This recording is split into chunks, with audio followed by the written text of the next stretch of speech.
Ladies and gents, this is the moment you've waited for. Welcome to another episode of the Council of Six, a weekly Dungeons & Dragons game fraught with all the drama and peril that'll take your breath and steal your mind. My name is Jay Lungaro, your DM for the night, and our current campaign is a story loosely based on my fantasy novel, Souls of Magic's Dawn, a homebrew built on D&D Beyond that we play on the Foundry VTT.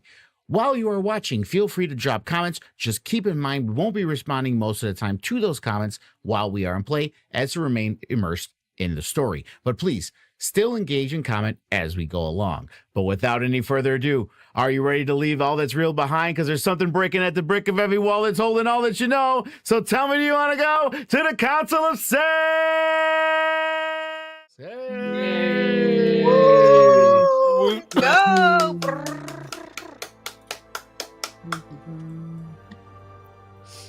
You know, because I record the Rhyme of the Frost Maiden, I kind of miss that because we don't get to. I could tell them to do yay, but it feels fake because we're not going live. It feels contrived. Oh, man. And I don't want to steal Brennan's. Say hello, Intrepid Adventurers. Hello, Intrepid Adventurers. All right, we're back. Another episode. And I guess we can just dive right into the recap. Let's do it. Let's dive right in. So, when we last left our Intrepid Adventurers, they had discovered a bubbling cauldron that definitely wasn't serving soup, unless you count mysterious healing potions and unlabeled bottles as ingredients. Hope decided to take a little ethereal plane vacation while others played Let's See What Happens When We Drink Random Magical Liquids. Spoiler alert, it actually worked out pretty well this time, which is honestly shocking given their track record. Using their skeleton keys like the world's most morbid lockpicks, the party unlocked an ancient door and descended into what turned out to be Hell's own industrial district. Picture this, a massive triangular cavern with lava churning below, and suspended above it all like some nightmare piñata was the soulmonger itself, a black and green vessel complete with writhing tentacles and its own pet atropal. This withered horror, roughly elfin-sized and looking like something that should have stayed unborn, was casually slurping up souls while weeping black ichor, you know, typical Tuesday stuff. Things got even more chaotic when the spirit god decided to turn into the realm's worst GPS system, all shouting conflicting directions into everyone's head at once, while Callie's spider climbed around destroying lich phylacteries like she was playing the deadliest game of whack-a-mole, and Turnick tried to have a polite conversation with a creature that literally had no ears. Hope finally lost patience and decided to introduce the atropal to some radiant damage. Things took another turn when they attacked the tentacles, and a voice in their head began asking why they are hurting it, which is either really sad or the setup for the worst guilt trip in D&D history. And that's where we are at. So let's switch over to our map here.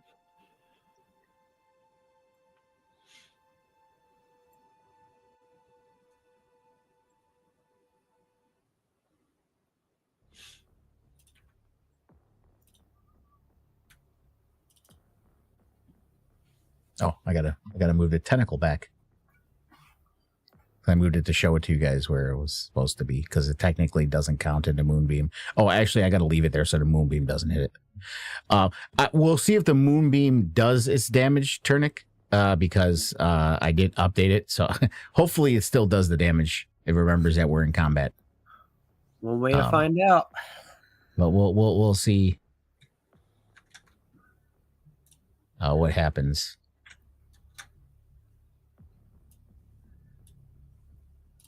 All right.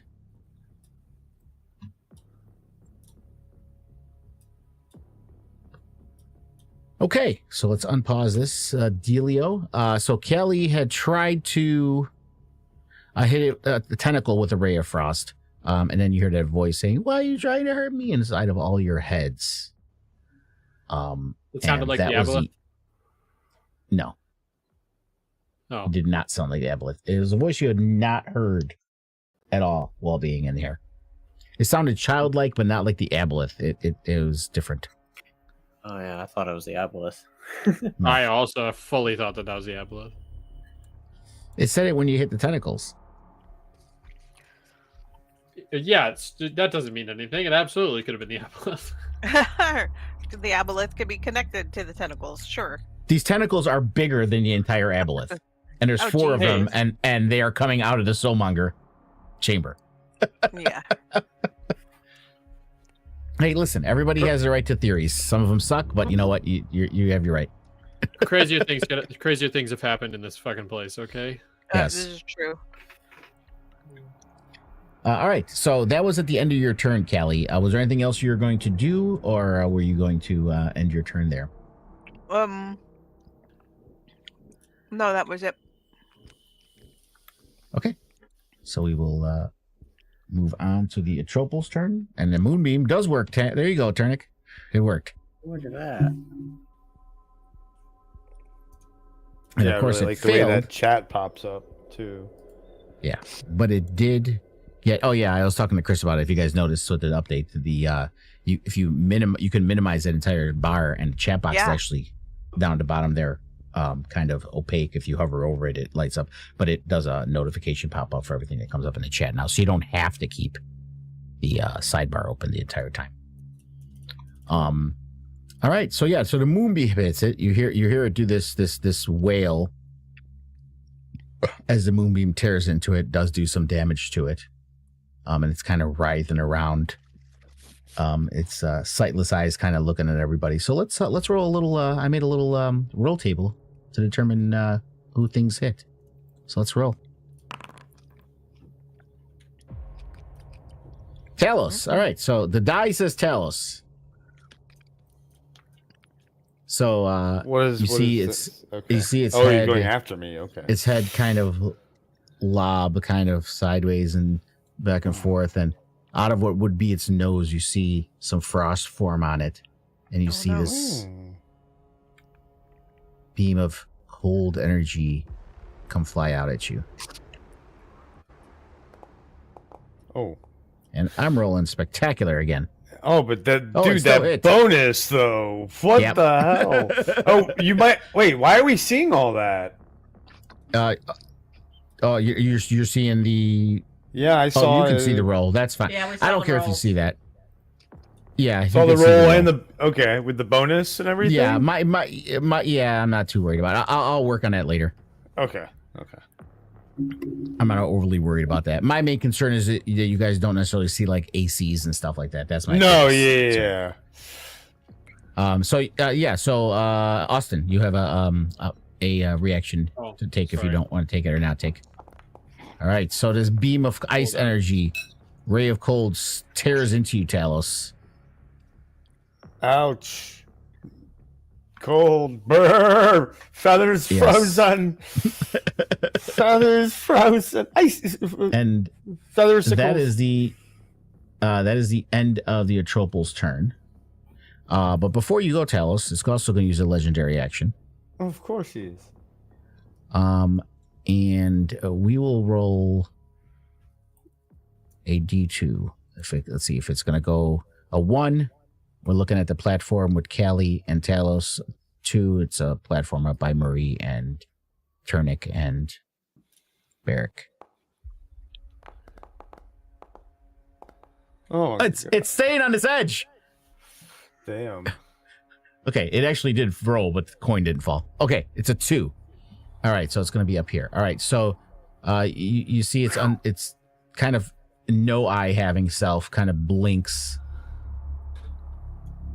And no, I have an ass bitch.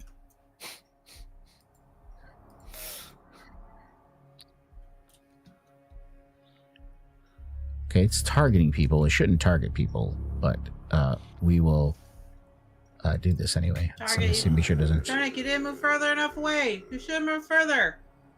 Turnic. Okay, it didn't work. I gotta fix it. You're too close All to right. us, Turnic. No, it's not that kind of thing. Oh yeah, by the way, I gave you Larry and Felix Turnic. There. Oh, They're I was gonna gonna say. die. Okay. Well, All right, let me check out They this only have this like one ability point here. of life. They're gonna die. Oh my If there's an AOE. If? You mean when? I'm just saying. Marie said they're gonna die. I'm like, if there's an AOE, but that They only have 1 point of life. They're gonna die if they get hit at all. Only Turnic, if there's protect some- them. Protect them. Use your body as a shield to protect them. Fuck 'em. Wow. The two extremes. One with 3 gods in their head, the other with none. They've done 0 to help us.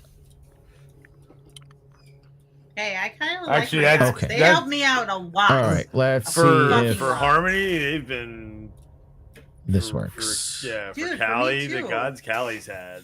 Fucking, I get like advantage on rolls for wisdom. My dex is ridiculous. There we go. I So, think I'm gonna Cliff, you take see a- super you see a strength wraith. and- Oh, A wraith appear. And let's The wraith add it to the. here. Oh, that's nice. Oh, look, that's nice. A wraith. How nice. So this, yeah. So does the trouble summon the wraith? All right, Talos, it is your turn. Okay. Oop, I'm gonna test something here. This is probably stupid of me, but you know. Let's do it. Let's go.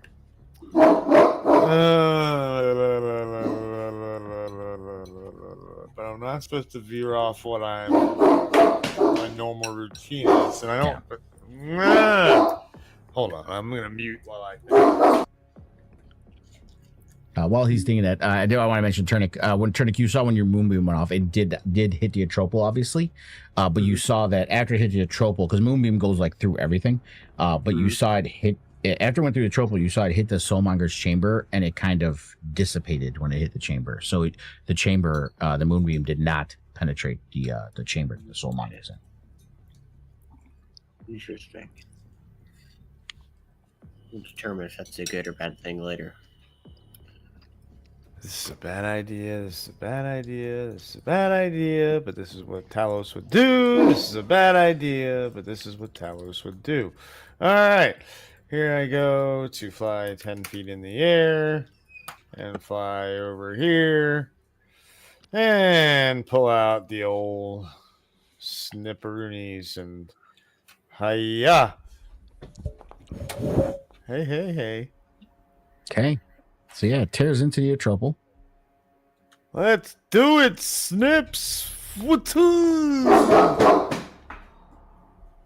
And then one more time. Hit you, baby, one more time. Hey! Nat 20! Let's fucking go. Yay! Dun, dun, dun. And you notice the radiant damage that Snips is doing is hurting it quite a bit, as you already figured out that it is vulnerable to radiant damage. All right, then. So, well, and yeah, that's. Ooh, I like that when I hover over and it tells me how long I've gone up and down 10 feet and walked 30. Yeah. Wait, what? I can't see what yours was. Oh yeah, it says 30. Yeah, 35 feet over and 10 feet up. Or I think. I think it true. counted it. Unless it counted all of it. Oh, Yeah, no, I it counted all of see. it. The 35 is Yeah. your total movement.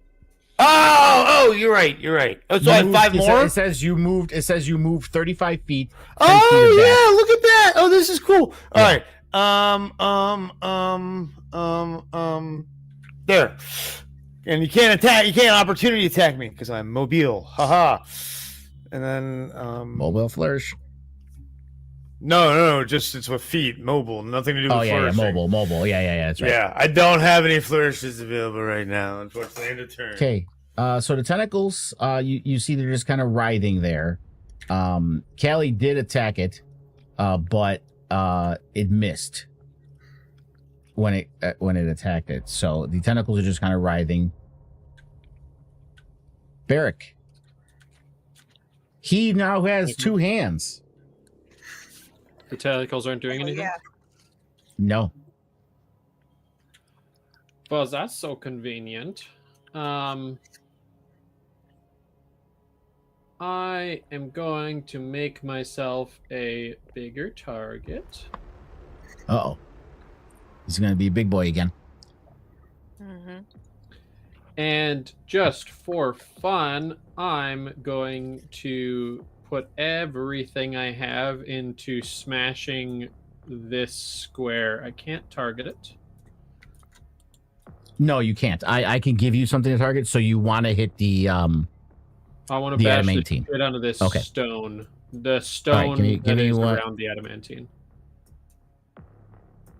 Oh, I can just okay. attack Yeah, both. I have it too. We can't target the stone. But yeah, you can go ahead and try to hit this. Just say you hit the stone. Go ahead and do an attack roll.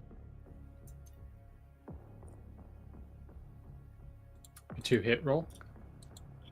Yeah. I can't. I don't have a target. You just roll it manually. Because I don't have. Just roll it manually. Roll the die in the dice table. Just roll it manually and add your attack modifier. What is it? I can't have targets for everything you want to hit. No, I understand.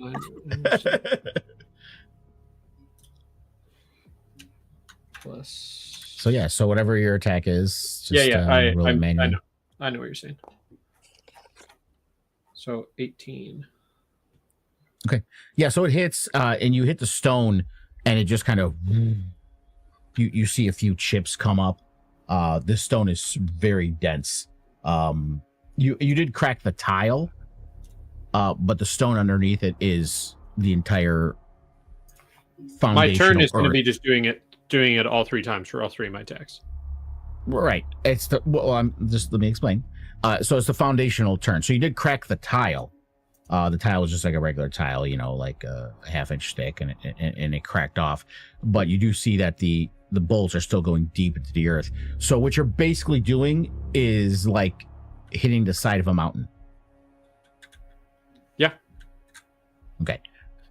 You saw that it did absolutely pretty much nothing except crack the tile. Yeah, so I'm gonna do that for my three hits though. Okay. That's it. That's my turn. Because I did my Okay. giant So yeah, swing. you do all 3 hits. And the like I said, the stone that this thing is doing, nothing is breaking. As far as doing. So now the Wraith's turn. So who shall he go after?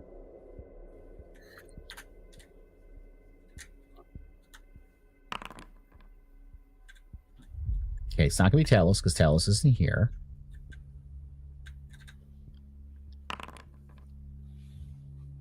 Turnic.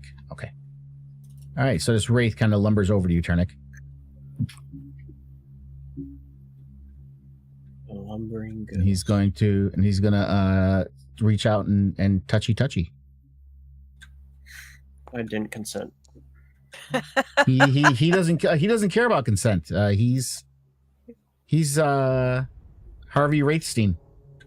So he's Wow. he doesn't care about consent. Can you bypass your reaction, please, Beric?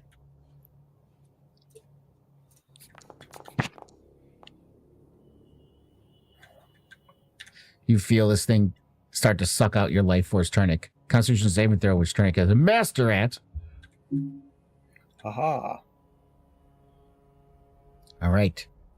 So you feel it only take Let me half. do concentration saving. Oh, because the other one's for the roll. Okay, I see.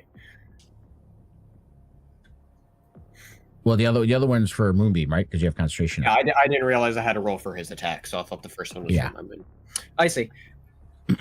Okay, so yeah, you maintain Moonbeam, obviously, and you also do succeed at the saving throw, but so it only takes half damage, but you do feel it kind of leech away some of your life force as it sucks away at you.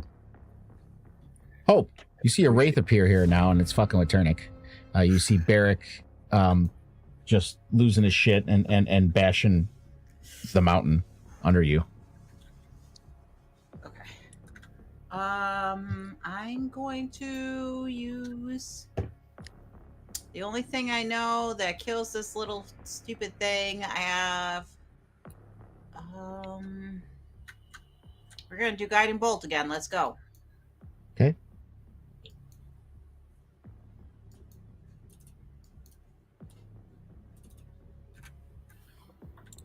Attack.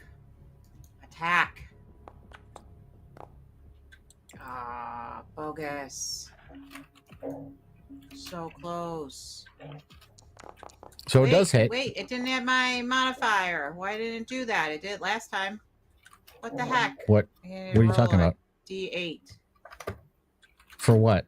What didn't it add? That's for the what is it called? Your divine whatever thing? Hold on. I Your got the blessed answer. I can't think strikes? right now because my freaking knee is killing me. Your blessed strikes? Blessed strikes. Which you Okay. should have added. I did it last time yeah. I did it, but I didn't do it this time. Yeah, well, So again, some it's stuff I did update it, so a some D8. stuff isn't. Just roll I'll the just D8 do manually, and roll I'll do it D8. for now. Yeah. I may have to check that I'll out and just see how it do I'll works. just add it situational bonus instead. It's fine. All right. That's cool that your last turn stays on your character, like if you hover over it until your next turn. Add 5 to mine. That's really cool. Okay. So it did 20 points of damage. Okay. And that's all I can do. I'm gonna get you. Okay. End your turn, please, Hope. Turnic. So you got this guy, he's just placing hands all over you. Oh I my don't appreciate God. being violated. They've got a sorry, hold on. They've got a new effect, bloodied. Yeah. That's actually not new. It's been around for a while. It's had it off. Oh, okay. Sorry, So Spencer. now it's on. All right. I'm gonna try to touch the ghost back with my primal damage rate. Sent this bitch. We fighting fire with fire here, so let's see what happens. Nice. All right. Just gonna throw it out there. I don't think the right way to battle consent is with consent. You know? Okay, doing it anyway. For our- All right. for So our it does younger viewers out there. hit. But does it have resistance? I think it had resistance. Yeah. So it has a little bit of resistance to it.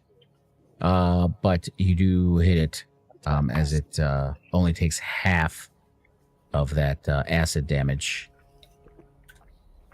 No. But it did get hurt.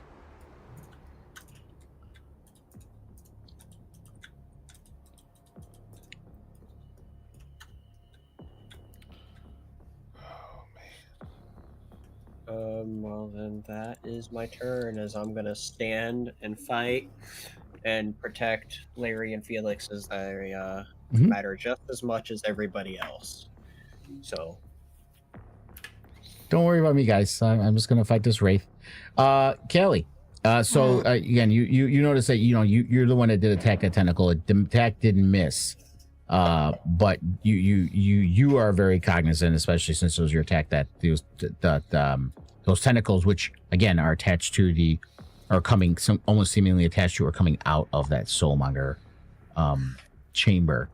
And that voice felt to you like it came from there, because of that attack to the tentacles. That's what that voice felt like it came to you. And you do remember that the soulmonger clone had tentacles. Okay. Well,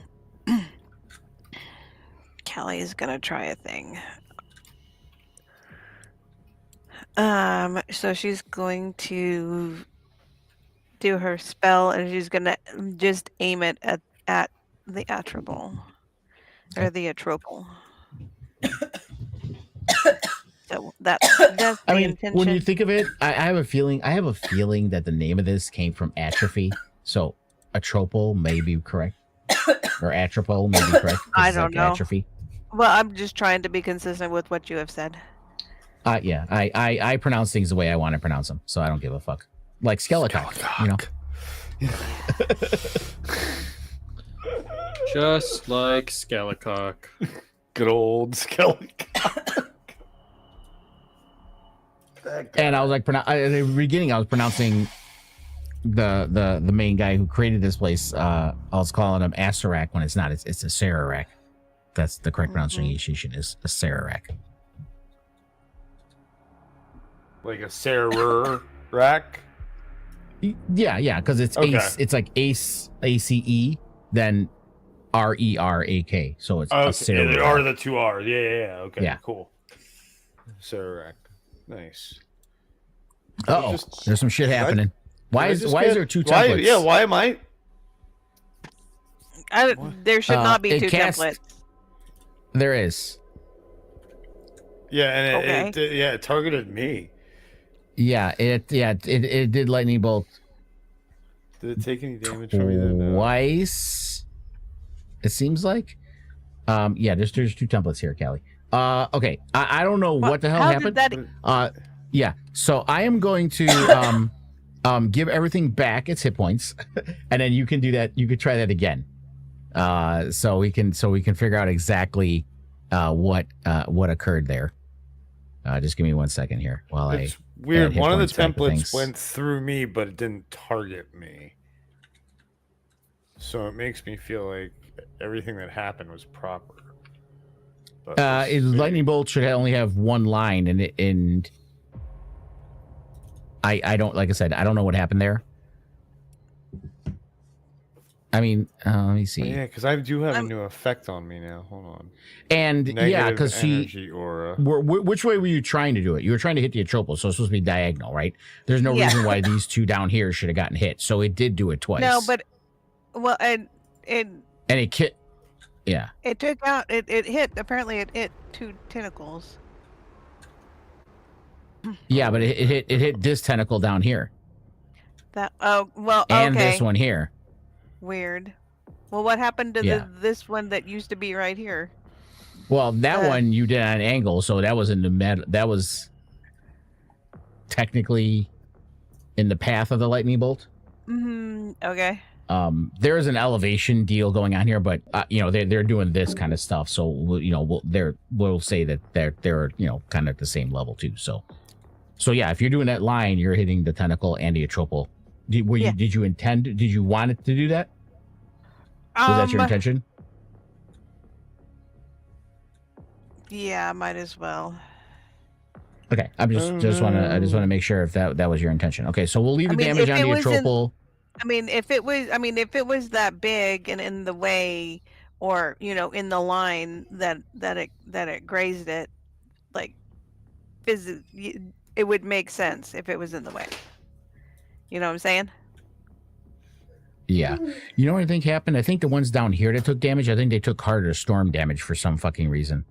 Oh, that's probably what it is. Well, are they within 15? Well, okay. Yeah. Yeah, they are. So they would have taken that damage then. Okay.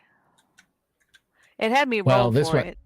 it still did some goofy though, because this one here took lightning level. damage. So it shouldn't have. So anyway, we will just leave that how it is. This one got hit, and this one got hit because that was your line that you were trying to do. All right. So you do destroy one of the tentacles. 5. Because Final call? Is that what you want to do? We can retroactive it if you want. Yeah, because that tentacle that's closest that's down here close to me is within 10 feet of me. Technically, which is why it took lightning damage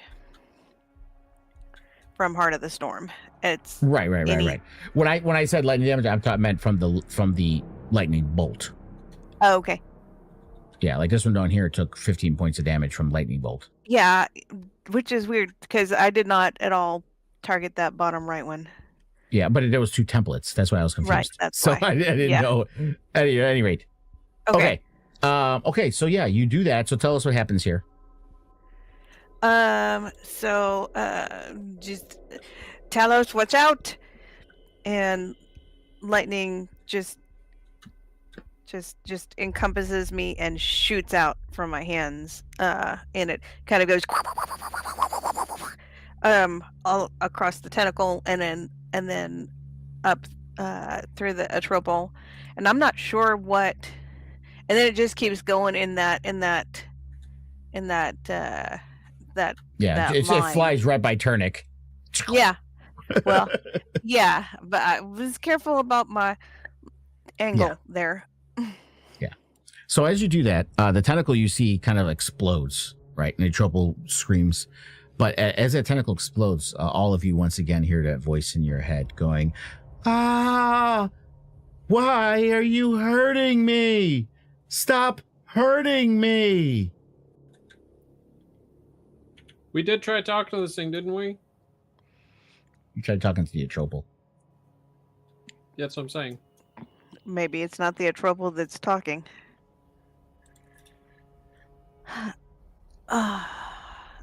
Is there any change to the Soulmonger chamber? The chamber itself, no. I mean, you saw it kind of glow angrily, I would say, as that tentacle exploded. Okay. Callie's gonna. Now? Why am I on a template? What the hell is going on?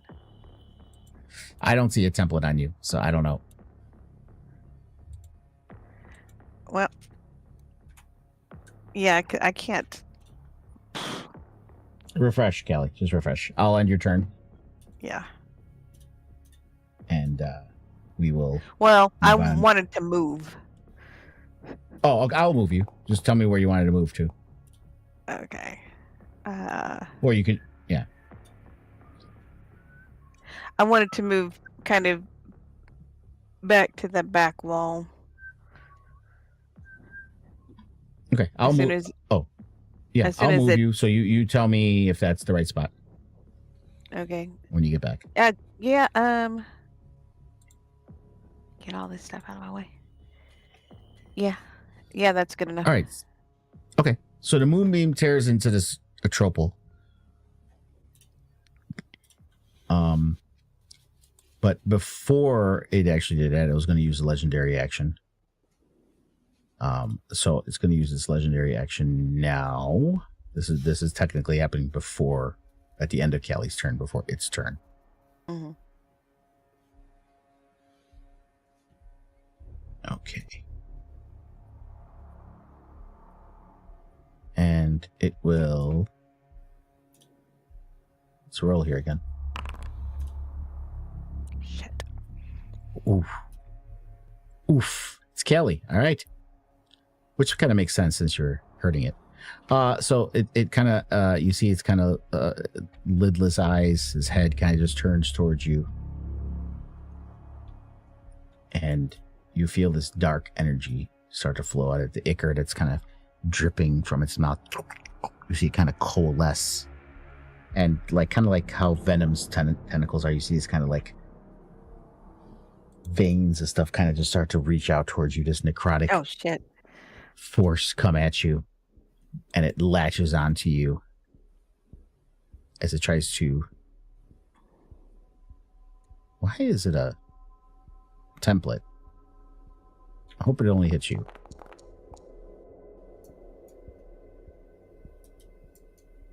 No, it targeted Talos for some reason.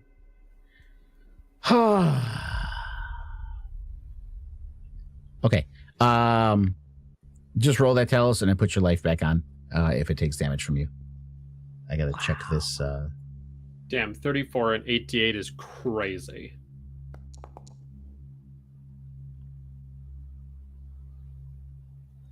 Okay, just put that 34 back on you, Talos. Let me check out this deal here. Targeting.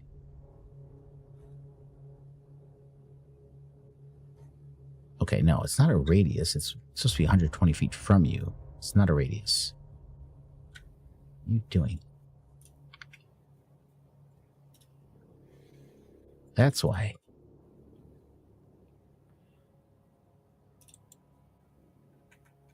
Okay, so let's try this again. Blah, blah, blah. Tendrils come out at you. Latch onto you, Kelly.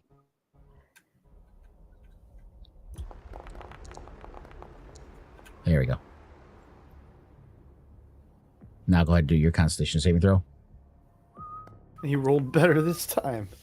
I know. That's But terrible. then you saved, right. though, at least.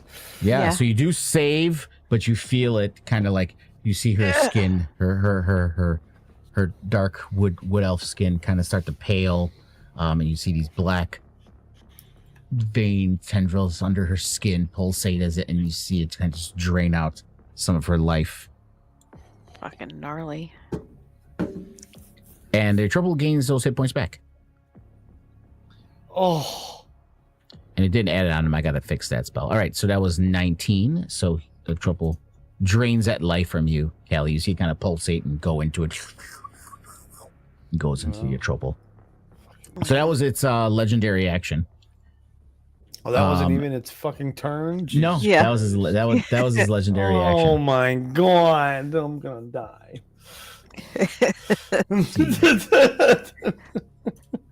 Oh wait, no, he's gonna roll a dice. Oh no, that was for legendary action. He rolls a dice. For his turn, he actually chooses what he does. Damn it. Yeah. So you see it kind of swivel around on its umbilical cord. Ew. Yeah, as it swivels. It's so god. Oh, it's like a lazy Susan. It's like an umbrella. Oh, it's an Yeah, pretty umbrella. much. It's like an umbrella. You kind of hear it Spinning kind in of a slurping carousel. sounds. Oh. As its umbilical cord is just kind of. Okay. Okay. Now, Um, okay. How down long is there. the umbilical cord? Like, is it 5 feet, 10 feet, and then it's the thing? Like, I never even thought about how long it is. It's attached to it, but it obviously it doesn't move. All it didn't move. It just kind of like. oh, so it's like a rolled around. ballerina So in the it's- music box, kind of. Yeah. So it doesn't move. It's not like moving this way, left, right. Okay. It just kind of like rolled over to like turn its head towards you or Yeah, whatever. that's disgusting. You know. Ooh. So Do you're your right worst. there, and you see one of those like atrophied arms. They're gonna little Harvey Weinstein touch you, Fucking. and yes, Oh, I have gee. the reach to do that. Oh, Even though god you're flying. damn. Oh no, this could be bad.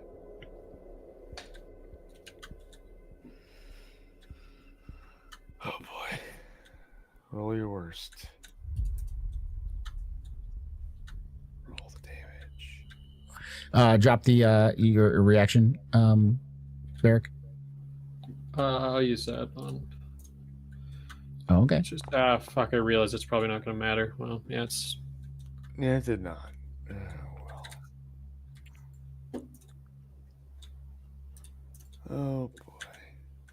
He's asking you for another Yeah, no- reaction. Yeah, you got another reaction. You gotta. I clear can't. it. Oh, yeah, it's the same one. I don't know why it does that. Keep asking. It's asking you again. It might be a glitch. No, with this the is new- my. This is Oh. Cloud. Okay. Ugh. So you see it suck away 13 life from you with its touch, but it doesn't suck the life from you like the one that Callie hit you. It just Okay. kind of like takes away your life force with that touch. And that is the end of the Atropos turn. All right. Tell us.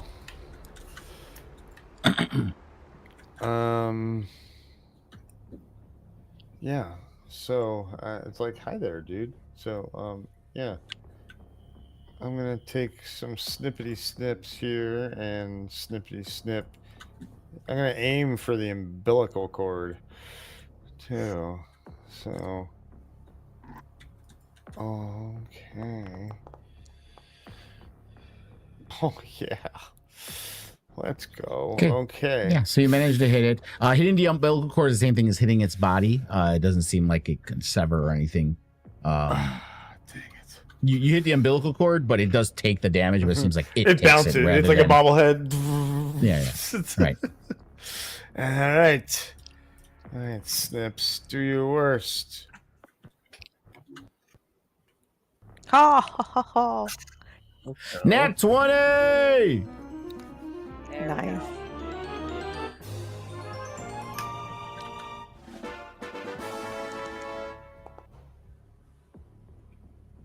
Oh my god! And he's it's not looking dead good. yet. No, but Holy you fuck. chop off a huge chunk of this thing as you you pierce it, and then you like twist and rip up, and a big chunk of it flies off, and you hear it land in the lava below, sizzle. You see it's kind of half. You see like veins and shit pulsating on the inside where you lopped off a chunk of it. I fly right here and yell, Barrick, get over here! Finish it! And my turn. Okay. So it's the tentacle. So this tentacle kind of writhes around. You see it kind of lash out at you, Callie, but it's just out of your reach as it goes, and it misses. This one here, though, it looks at you. You see it reach out towards you.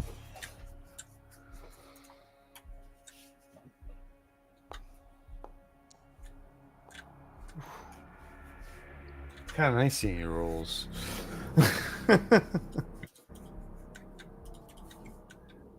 Barrick. Damn it. Was not supposed to be within range.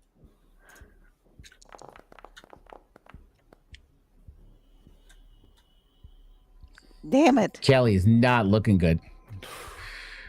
Yeah, the back of that wall is 25 feet. I mean, That's fine. That's fine. So yeah, you see it hits you hard, Callie. And you are grappled. You see it grab onto you. Mm. So you oh shit. we will say you are here now because it held onto you. I mean, unless it's completely outstretched, holding you. Matter of fact, you know what? Yeah, we'll say it pulls you in as it does that. And where?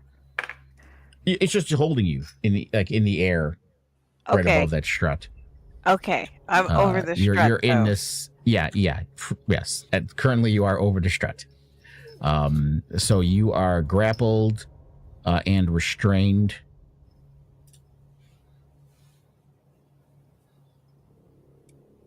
As it has you.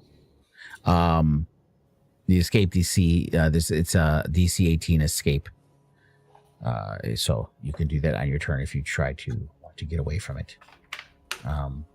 So you guys see this tentacle in response to Callie hitting one of its other tentacles, smacks the shit out of her. You see blood fly out of her mouth, out of her ears, and then you see it grab her, and it's just holding her. Just over the strut. And that one it sees that something has happened to you, and it's doing okay. And as that happens, you hear before Barrick goes, you hear in all your heads too, I told you not to hurt me. I don't want to hurt you. You want to hurt me? Fine.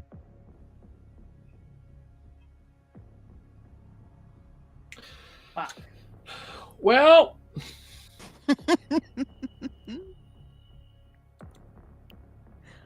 yeah,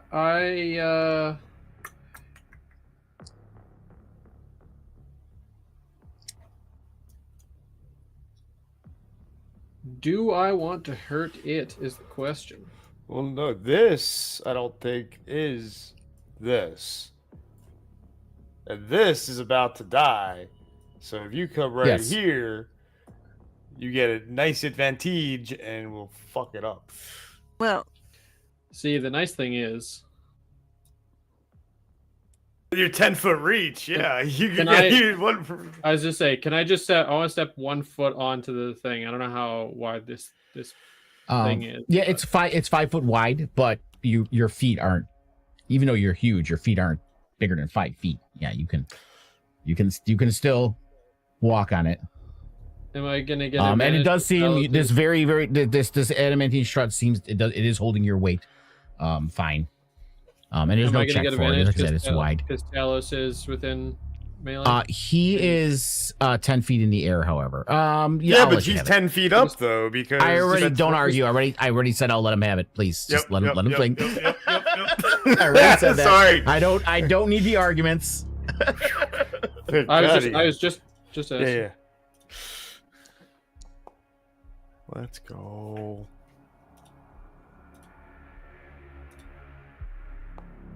Oh, yeah. That's one extra And D10. I don't know why I It did that. is. I don't know. Let's see what that Oh is. no, That is bludgeoning. That's correct. That's from It's correct. your giant spell. Yeah, that's from your giant Yeah, spell. no, So it's I- actually doing I- what it's supposed to. That's cool. Yeah, it pre-rolled one of them and then rolled all of them together. So whatever, it's fine. It's good to work. Oh, yeah, I saw that. Yeah, that's weird. Sorry, little guy. Yeah, see, it's rolling. It's weird. Oh, maybe that's the Giant's Might one, and then it... No, oh, not. there you Yeah, go. the Giants- All right. So the tell us what Giants- happens, Barrick, as you smash the thing. Seeing that I only have my own sensibilities and thoughts going through my mind, Barrick has true disdain for the action that he is taking, and does crack the hammer down on top of its head, but is unhappy that he has to do it, and he steps back. Yeah. As you do that, you see this thing was very mushy. You smack it, it just like explodes like a jello ball. Your sizzles as pieces of it fall into the lava. You hear a scream come from it. The umbilical cord tears free, and it falls down into the lava. That whatever remains of it, with a scream, unholy kind of terrorish wail, as it in its last moments. And is that the end of your turn after you walk away, Barrick? Yeah. Okay. So the wraith, as the atropal. Oh fuck! I forgot about explodes. this rate. Yeah, the wraith actually dissipates Oh, as that happens. However, you see as the atropal lets out its choking wail as your blows tear through its frail defenses. Its body shudders, the ichor splattering on the stone and the lava beneath.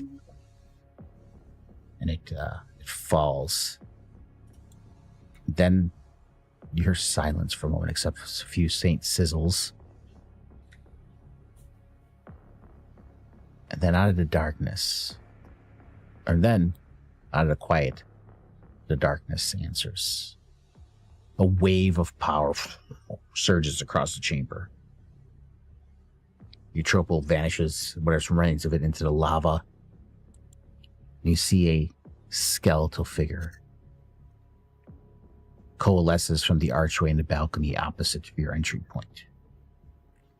Standing tall and still against the molten glow, his robes hang in tattered folds, rotting yet regal, their hems stirring, though no wind stirs here. You see he's holding a staff crowned with a grinning skull, rests in his bony grip. 2 pinpricks of burning white light glare from the hollows of his eye sockets, cold and eternal. And then you see at his side drifts a sphere of utter void, a sphere you've seen before, that Barrick is very familiar with, as his hand disappeared inside of it. It's an orb of darkness, so perfect it devours light around it, warping the very air as it hovers at his command. The cavern seems to hold its breath as his voice, dry as bone dust, echoes across the lava. You see it he kind of holds out his staff for a moment, and the tentacle, Callie, puts you down on top of the strut.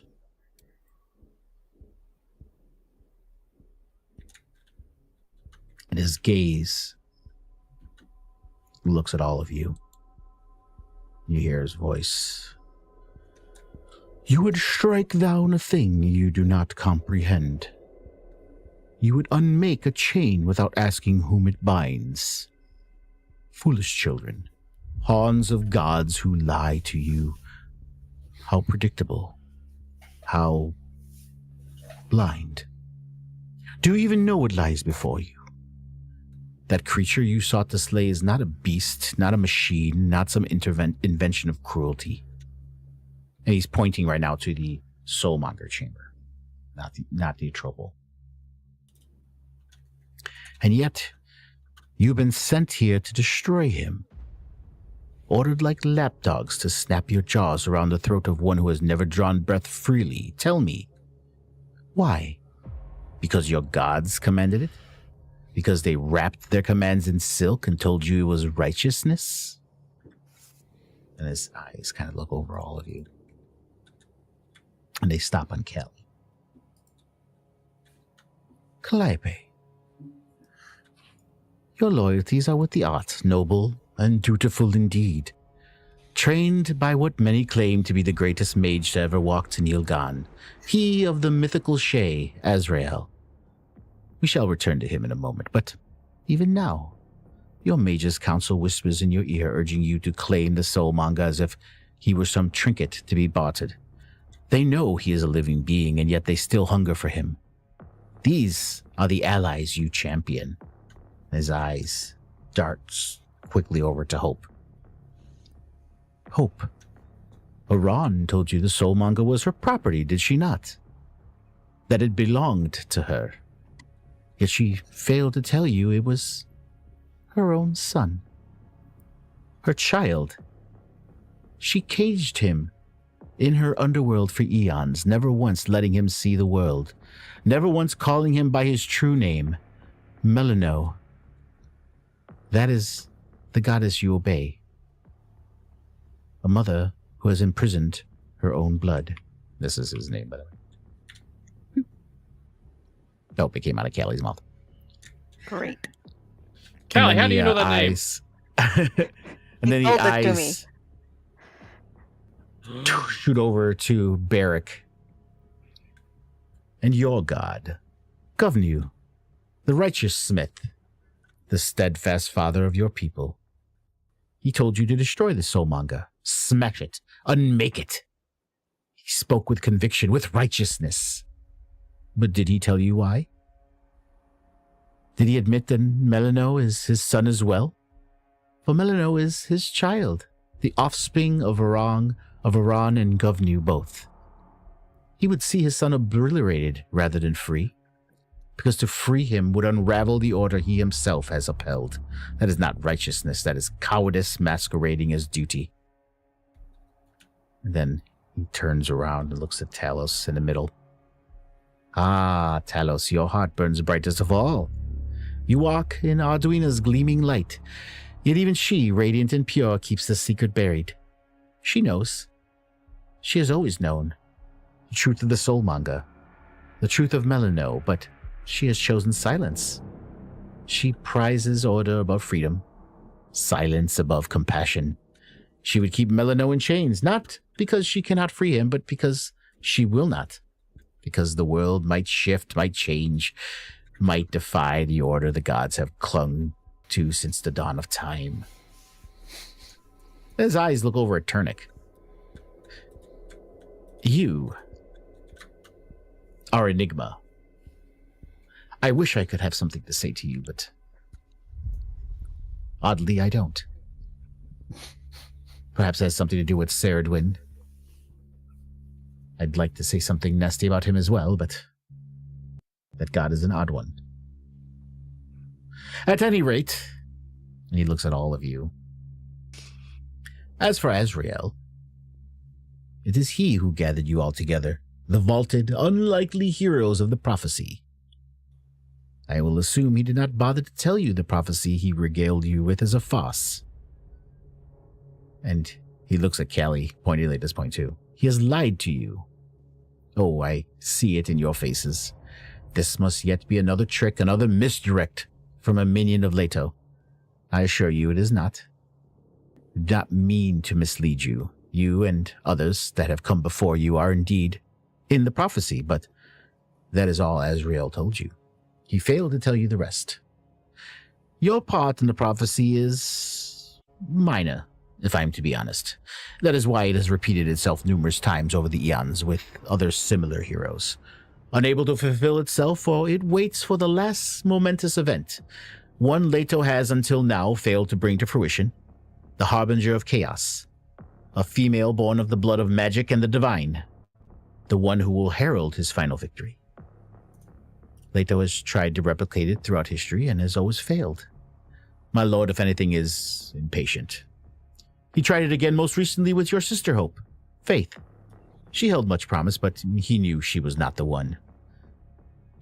Azrael is the only one who perhaps has the best grasp of the prophecy, and while I do not know the secret, nor does even my lord Leto, I have an inkling what it might be, but that is for Azrael to divulge if you are ever to see him again. You see him kind of flourish. But it matters not. You have played your role as intended of you. You have traveled the width and breadth of this world, always in reaction to chaos, never preventing it. The Cardian War, the sundering of the morning lands, all of it a distraction to keep you chasing the carrot Leto placed before you while he has long completed what he has needed to do. At this very moment, the clerics in Morningstar prepare the ritual that will herald the beginning of the end. All that is required is the harbinger of chaos to be revealed, and Leto is certain Azrael will have no choice but to reveal the secret, for time has run out. Acererak raises his staff, its skull tip pulsing with a dim, sickly light. That darkness beside him, that orb, ripples hungrily, as though feeding on his words. And so I ask you, do you not see? Do you not see the chains in which you are bound, the hypocrisy in which you are entangled? You have fought for gods who twist you, deceive you, withhold from you, and why? Because they fear chaos. They fear what Leto offers. Freedom. Leto does not seek your end. He does not crave your obedience. He does not demand you kneel. His gift is chaos, the only soil in which true freedom grows. The right for every being, mortal and divine, to choose their fate without gods whispering over their shoulders. Chaos is not ruin, it is freedom. It provided a new land for the Duminori, did it not, Kelly? Yes, lives were lost, but it seems like they have been freed from their underground lives, and now they are flourishing on a new land. That seems like progress to me. I do not seek your destruction as well. I could end you where you stand, and yet I do not, because in truth we seek the same thing. Freedom.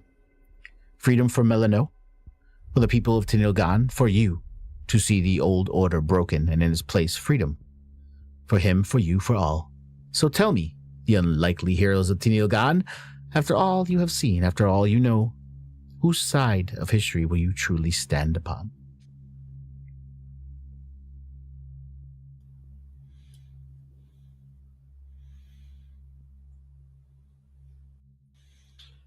I see no glory in standing beside you. Sounds kind of all like evil villain talk to me.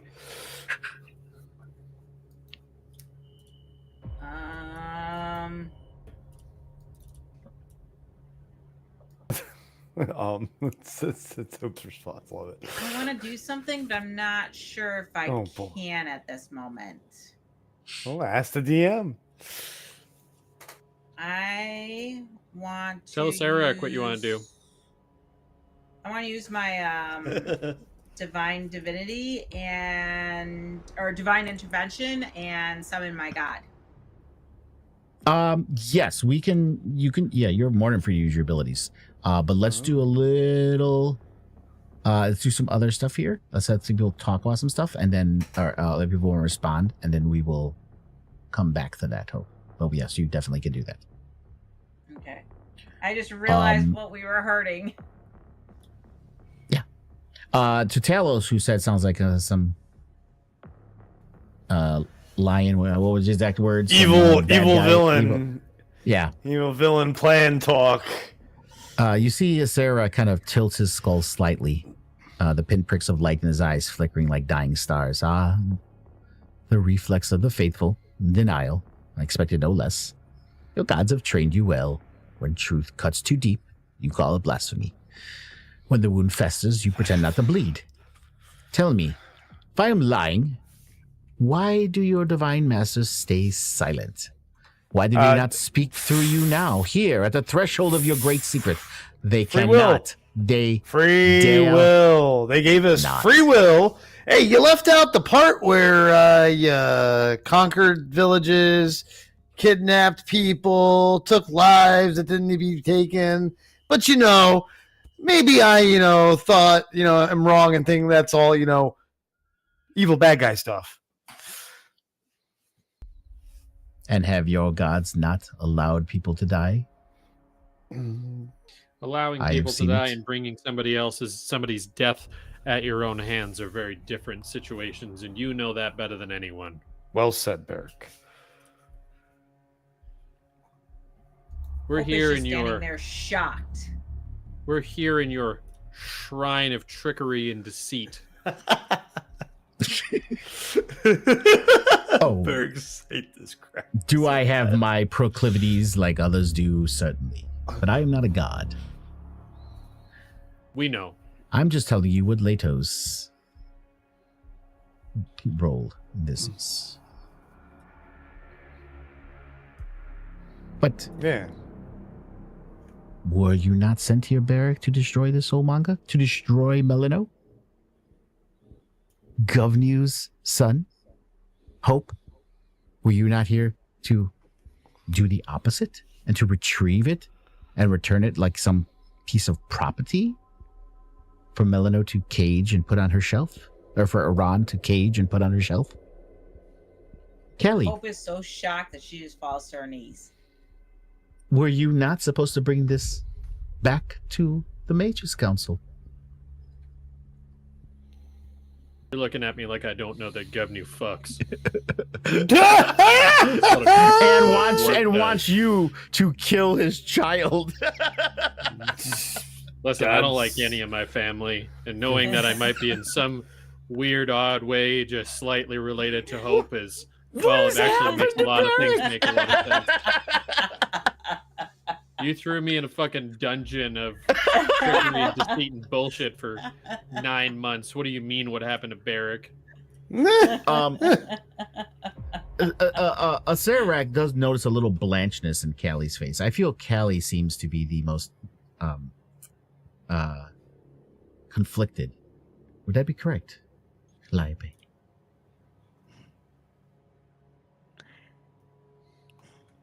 And what would be the consequences to letting this child live? Oh, the music's so Letting him good. live? Yes. Consequences? Mhm. Well, you have destroyed the Atropal. The Atropal is what was feeding him the souls. And the souls were to... Oh, what was that again? The crystal souls that Leto needed to do his plan, right? That was the whole reason for this. No, the reason was to keep you occupied. If you kill Melino, you are just murderers, for he has not done anything.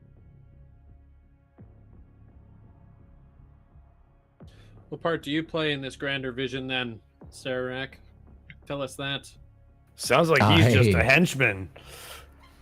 I am just a servant, like your friend said. A henchman, if that is the insulting term you want to use. I don't feel insulted by doing my Lord's will in any way.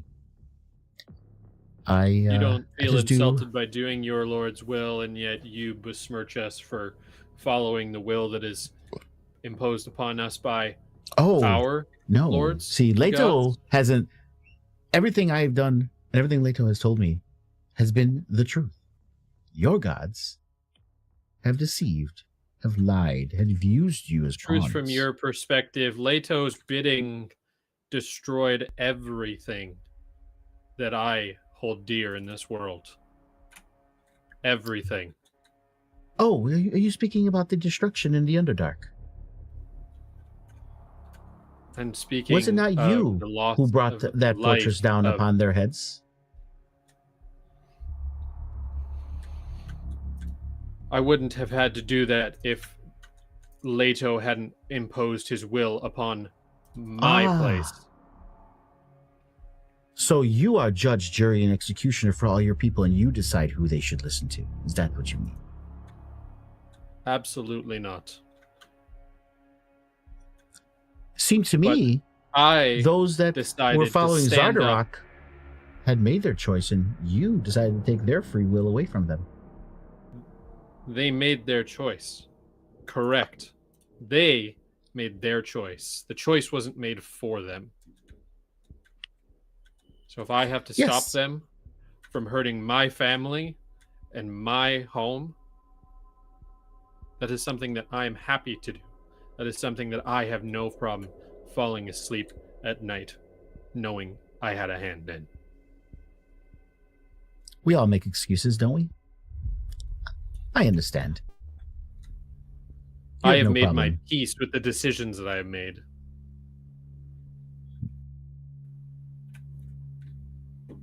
Based on what moral code, Beric? What moral code? Did those dwarves not deserve to live just like your family did? So you decided to destroy hundreds to save... Oh, who's your family? Do you have any? Not worth mentioning.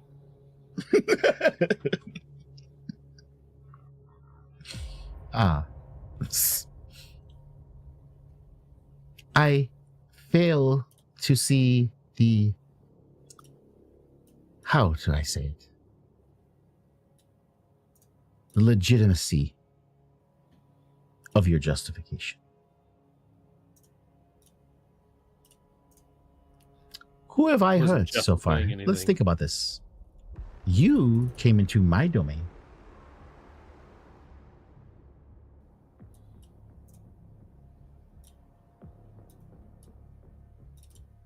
I did not leave this place to injure any of you.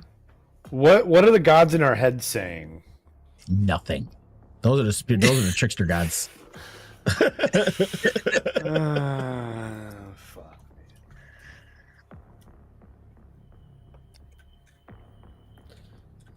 What a time to stay quiet. That's what I think Talos is thinking for sure. Is like, why is this god now all of a sudden? You don't feel they're gone. They're just not saying anything. Yeah. Well, no, I know that. Right. And remember, No just one keep in else- mind, again, I think you guys know this, obviously. They're the trickster gods. They're not the actual gods. They're just those Yeah. spirits that grow in power. So Yeah. it's not like they're have any power. They're not over power. those No, gods I or just anything. want to know what they were saying. Like if they're Yeah, like at this moment, right muttering now, in fear, basically. nothing at this moment, no. Okay. Oh. Well. I want to roll for my god. Okay. Yeah, I think I'm okay with her doing. I'm done. Really, there's nothing else really I can think of to say right now because.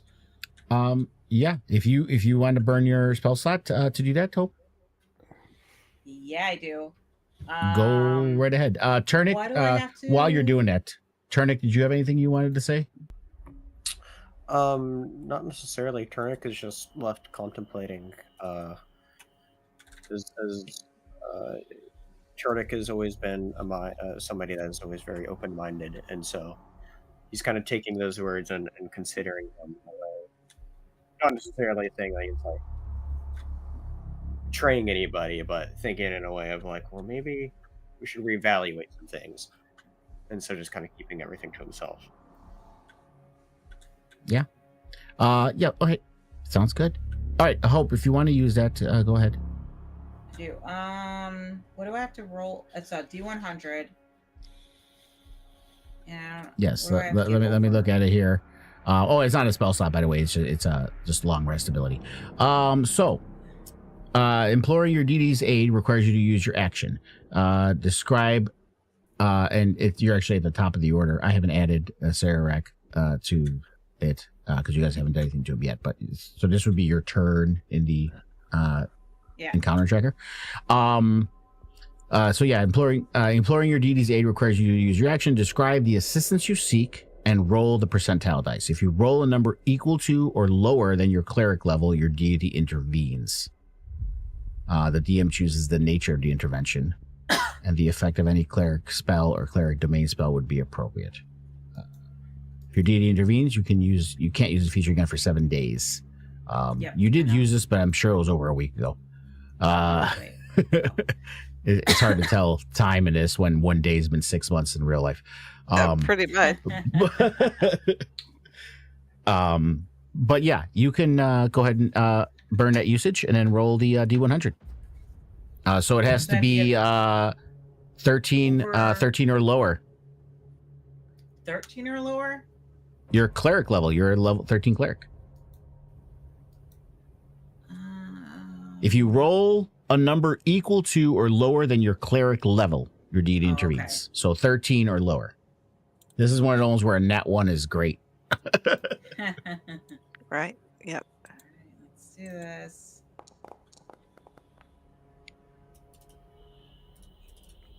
Yeah, that didn't work.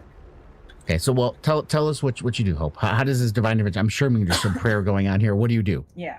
Tell us. So she's completely shocked. She falls to her knees and she's like, oh, Iran, I am so sorry. I did not mean to hurt your child. Please come and take your child home with you. And I pray for her to come intervene in the whole. I'm going to use that. You do hear silence in return. Nothing happens, but you also listen to Acererak words if he is indeed telling the truth, that this thing you thought that was Iran's property, this thing she told you to bring it back to her. You are thinking about the fact that she didn't tell you it was a child or her child. You remember seeing the dream of it being like this item on a shelf in a box. And basically her silence in the fact that it was a child, her description of it to you, like it being a possession, and that dream you had, or that vision you had of it being in a box on a shelf, all tracks to what Acererak had said to you.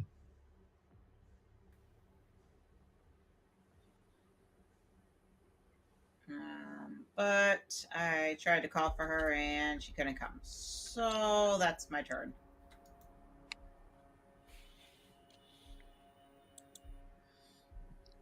Acererak does look at you all. Well, again, I'm not looking to destroy you. There's the matter of poor Melano here. And this has been longer than a minute, so you can shut off your moonbeam.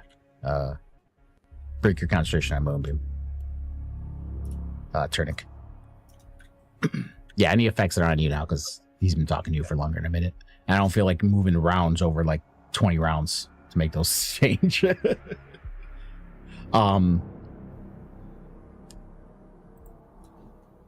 But the fate of Melano is in your hands. Oh, damn it. Sorry. No, that was me. I moved the tentacle in there, but it wasn't the tentacle's turn, so it shouldn't have did it anyway. But I'll add that back onto him. But Melano's fate is in your hands, for that is what you came here for, was it not?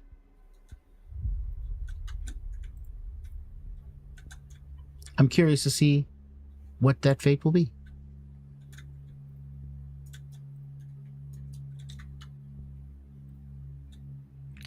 What will you do if we decide he must end? What will I do? Yes, what will you do? Well, so be it. You would strike down... Oh, not him. That's the wrong line.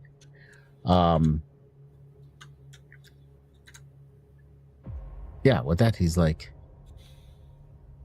well, I will do nothing. I've explained to you what Leto's plan is. I've explained to you that his plan is already in motion. As for Melano, bringing you here, keeping you distracted while what needed to be done is done, his purpose, as far as Leto is concerned, is fulfilled.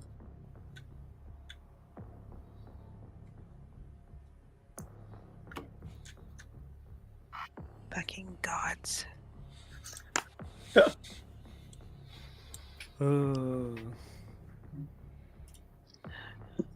She's gonna like pace over here and just lean against the wall because she's fucking tired.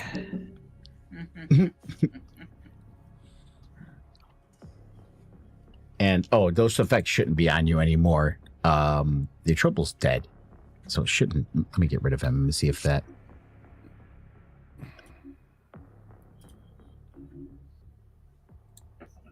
Why is it saying he's in combat when he's no longer in there?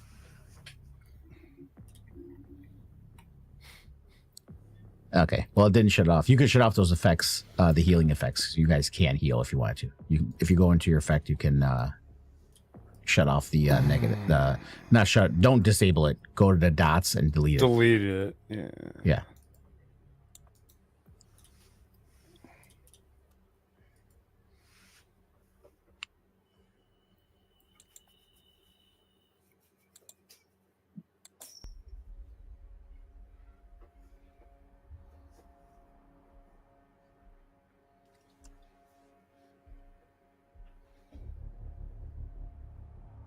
As you kind of stumble over there, Kelly,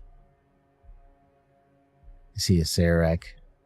His tone kind of softens, almost kindly, almost fatherly. You feel it, don't you? That small, gnawing truth behind every command you've obeyed. That whisper that says, perhaps I've been used. I know that voice. I've heard it from the lips of angels, kings, even other liches. It is the sound of awakening. And the last word kind of echoes off the walls a little bit. Then you hear just a silence for a moment. He lets it linger. And then he adds, does not make you faithless. It makes you free. Leto does not demand worship. He only tears down the walls that keep you from seeing yourselves as you truly are.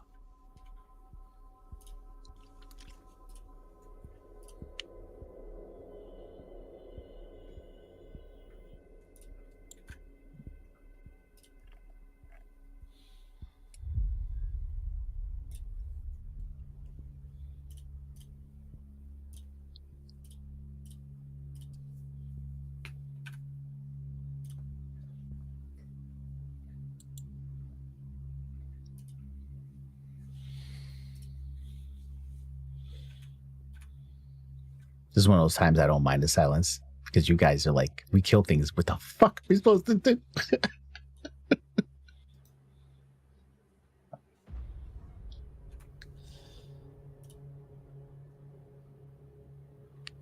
What indeed?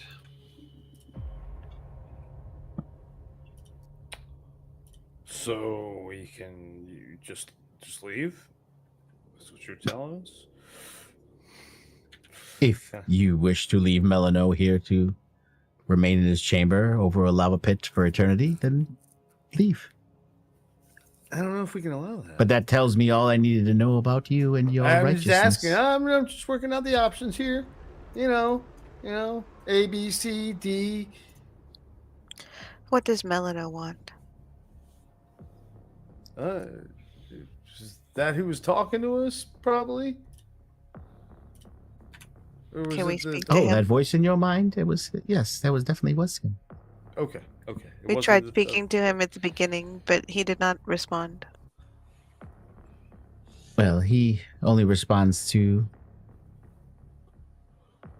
the pain that you've inflicted on him. And he suffers. And what of the pain that you inflicted upon him? What about the pain that Leto has inflicted upon him for all this time? Neither of us have inflicted pain from him. Leto freed him from Iran's prison.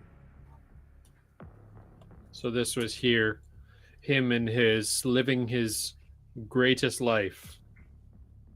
I wouldn't say it's his greatest life, but it's more than what he had. And he points with his staff to the chamber. He's like, if you want to free him, free him. Nothing is stopping you.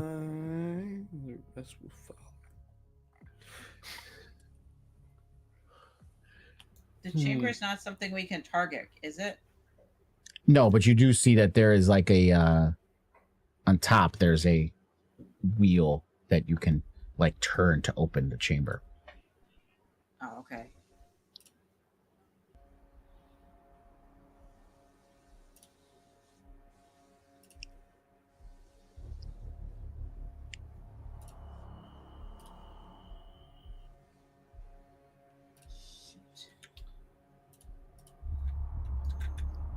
It didn't work. I'm gonna do something, but I gotta check my character sheet on D&D Beyond because I don't think it's pulled into Forge correctly. Just give me a second. Yeah. Dun, dun, dun.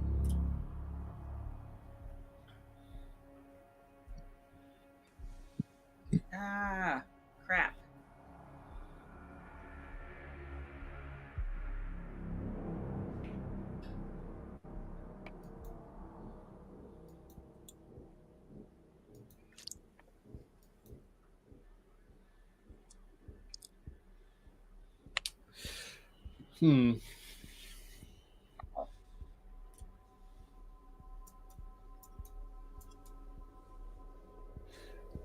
Can I do like a Arcana check to see what is going on with like if this is like some form of like a celestial binding that Melano is being that is being exacted upon him? The chamber, I guess is what you're asking. Yeah, you can go ahead and give me an Arcana check. You could also do religion if that's better for you. No, Arcana's better. Okay. Oh, nat 20. Shit. Look at that. A 20 and a 1 on the Nice. advantage. And a 1. Yeah. Wow. I don't know which one is first, but it doesn't matter. Doesn't matter. Doesn't matter. Doesn't matter. So, Barrick, I like You this new hear- update. it doesn't change your die. Anyway. I mean, I've been Those are my rolling runes, way baby. better than I ever have before. No, those are my runes, baby. So Barrick, me. with a nat 20. You hear Sarah speaking to everyone and all these different questions being told.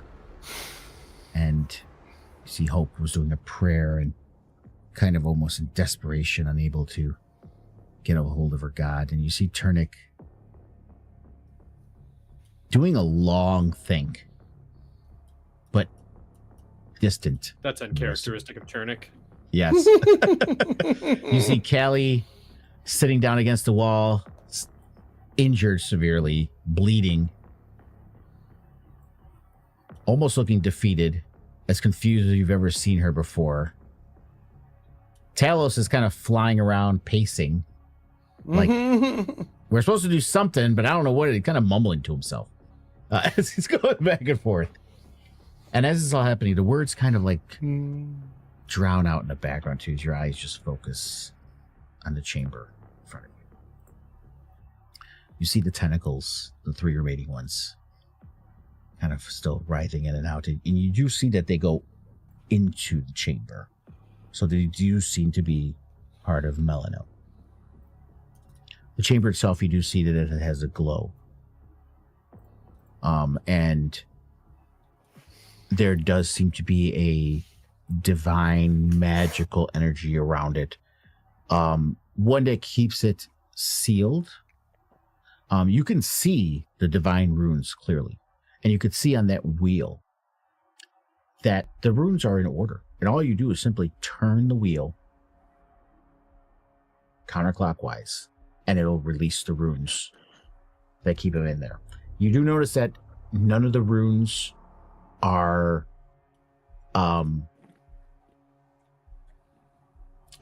what's the word? The runes aren't looking to harm him. The runes aren't causing him any pain. The runes are more or less just keeping him protected inside of this chamber.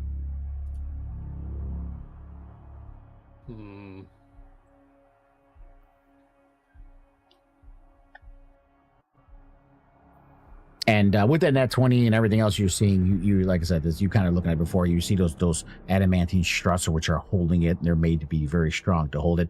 They are something that you could have damaged. If you try hard enough, you know if that you hit them better than hitting the rock.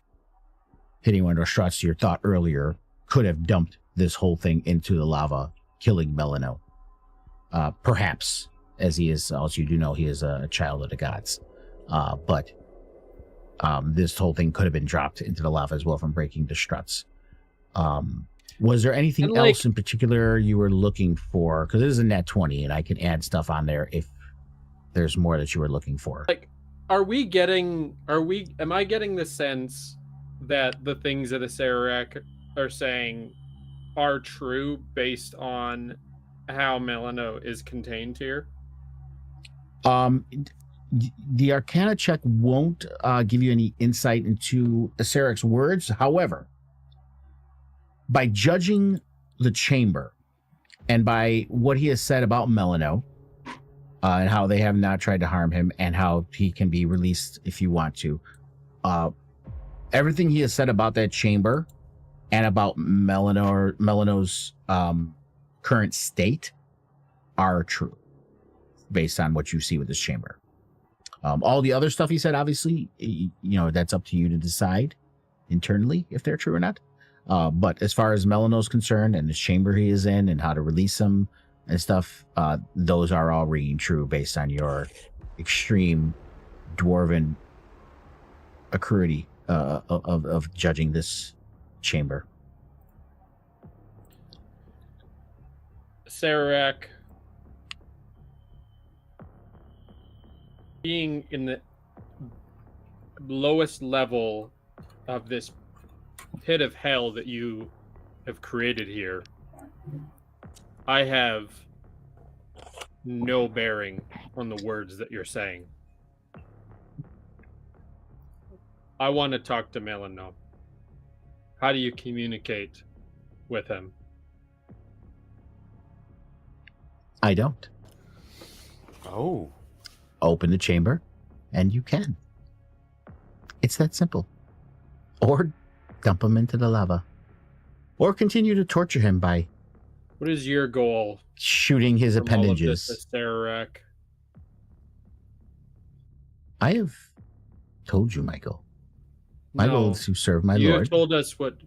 You have told us what Leto's will for you is. What is your will, Acererak? As I said, in truth, we all seek the same thing. Freedom. To see the old order broken, and in its place, freedom. Chaos. Freedom for everyone or freedom for you? Is freedom. Freedom for all. Freedom for all in the chaos, free of the gods' binding, free of the gods' influence, free of the gods' meddling. Free for fate to decide how each person lives, dies, or not. If Leto isn't a god, then what is he to you? Leto is a god. You blaspheme now? He is one of the three. You Him, told us RTO. that Leto was no god. No, I said I am no god. Oh, we knew that. Oh, that was well. If I could tell me something I didn't know. Yeah, Leto is definitely a god.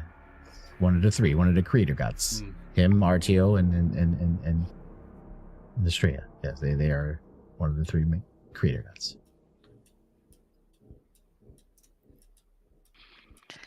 And what does your freedom look like? Oh, it's combat turn, that's why.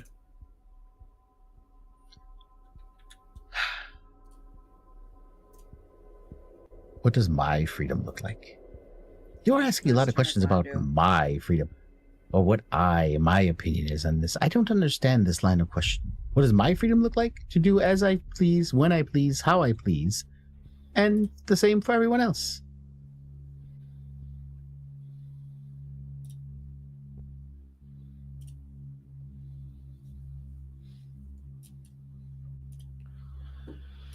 You go ahead and give me an insight, Callie, with advantage.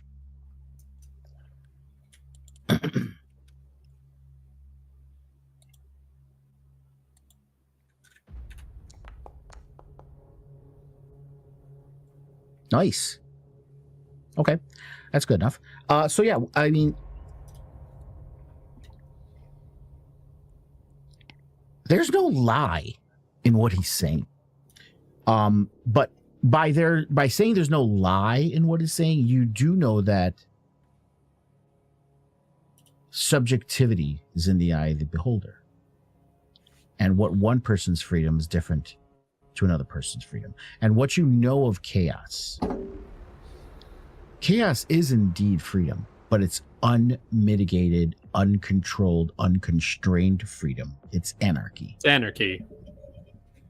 Mm-hmm. But it is freedom. So there's no lie in what he's saying. And when you believe a philosophy, when you have an ideology, in his heart, he believes this. That is true freedom for everyone. And no God determines your fate. No God determines anything. That the roll of the die determines what happens to you.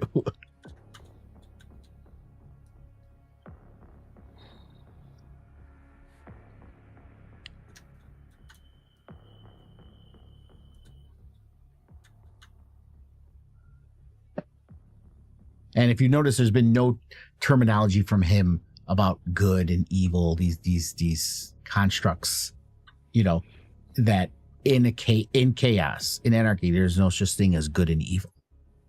It just is. That these are terms of morality. These are constructs decided by gods and imbued in their creations of what's right and what's wrong. And those things of what's right and what's wrong usually differ depending on whose ideology you follow or which one you choose on your own.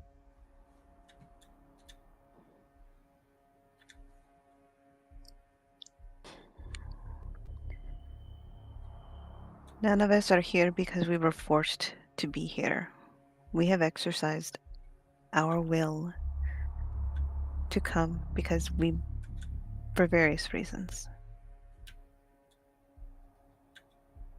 I find that humorous when you're here on the line of a prophecy of a destined role you're meant to play. We can always choose to embrace it or deny it. That choice is an illusion, is it not? You think it's choice. Is your choice illusion? If Leto has his way, it will never be again.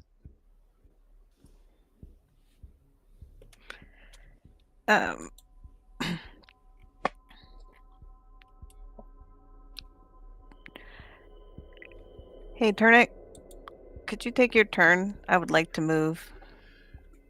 Yeah, if if he's still thinking, you can just pass your turn on to Kelly. Yeah, no, Turnip doesn't have anything to do. Okay. I was gonna walk up to the chamber and inspect it as we talked about and express the things that you had mentioned. Okay. Well, then I'll do this. Since there's a lot of talking here, we will just end the encounter. And if there needs to be one, we will make another one.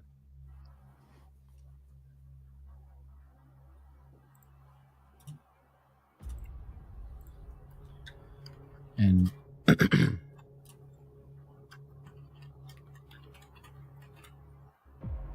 Okay.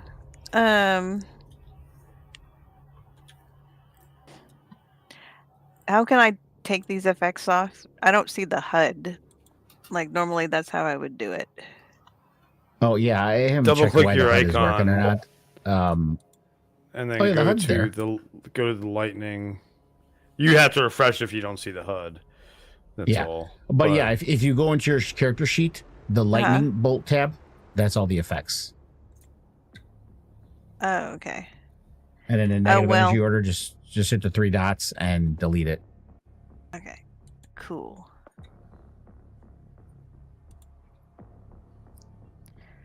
Great. So she's going to swig like her last healing potion because she's not feeling great. Yeah. Obviously.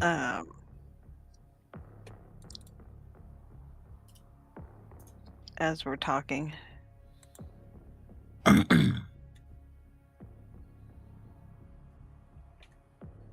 This is so freaky weird.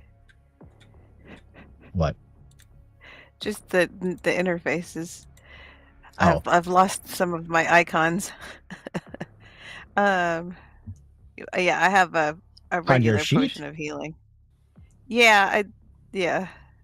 What do you mean you've lost icons? Like, I'll show you. It doesn't actually matter. I think you need to refresh. Like yeah, I Chris probably said. do. I probably do, but I want to take my potion of healing. It's 2d4 plus 2. Let's see. It's in my potion pouch. Yes, we know. Because Callie, like a true woman, has like 4 bags. Yeah, For everything. listen. Okay, so that is 2d4 plus 2. Oh, did it not apply it?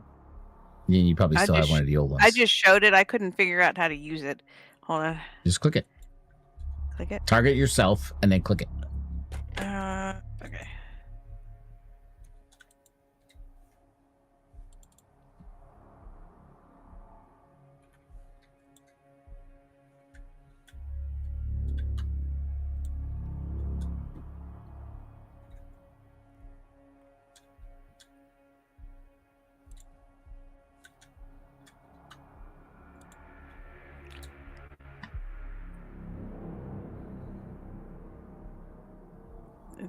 It's supposed to bring up a dialogue.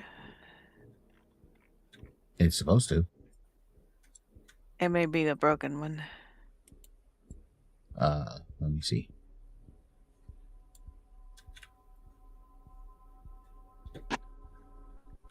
Sack, flak, potion pouch. There it is. Potion of healing. Let's target Callie. I'm wondering if you can't use it inside because it just has a little grabby hand. Yeah. Maybe it's because it's inside the pouch. That's what I'm thinking. How about I just roll it and then add it? Well, I want to know what's going on with this, so I'm going to add it to your regular inventory. Okay. And see if I could use, yes, in your inventory then. Yeah, see. So yeah, in that, I don't know if that pouch is broken or not, Okay. but I didn't roll it still. Okay, so let me get a good one.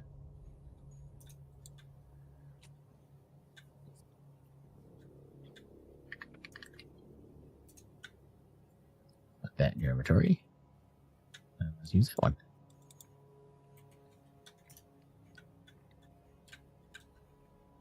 It is not working.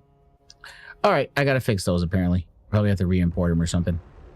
Because even the ones I brought in, but that's not surprising considering I did.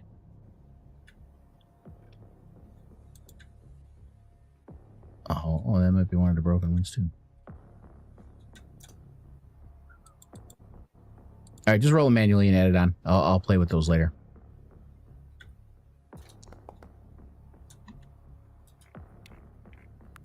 Okay, that's better than nothing. Okay. So while you're healing up, Barrick, you said you wanted to go there and open it up. I'm just gonna go there and just iterate the things that you had said, that the runes there are not binding runes, they are runes to protect him. Well, I mean, they are runes that are binding the chamber closed, but they are protective and they're not restricted. To injure him. Well, they are restrictive in the case of they're holding that chamber in. He can't get out willingly on his own. And I'll you don't even have to roll for this. Based on everything you've heard Sarah say, and how it's up to you guys to decide. It seems like the only reason, I mean, other than perhaps him maybe wanting to leave on his own for some reason. The main reason that he's probably in here is to make you guys do the choice of freeing him or not, or whatever the choice is. So the choice is up to you guys what to do, and that's why he's in there. Mm-hmm.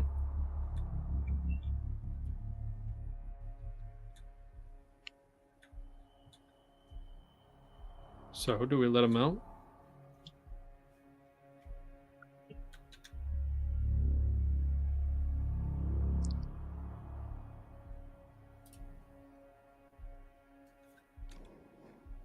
Hope, Turnick, Talos, Callie? Eric wants to Talos know if you is guys- kind of just complacent about it because he doesn't know.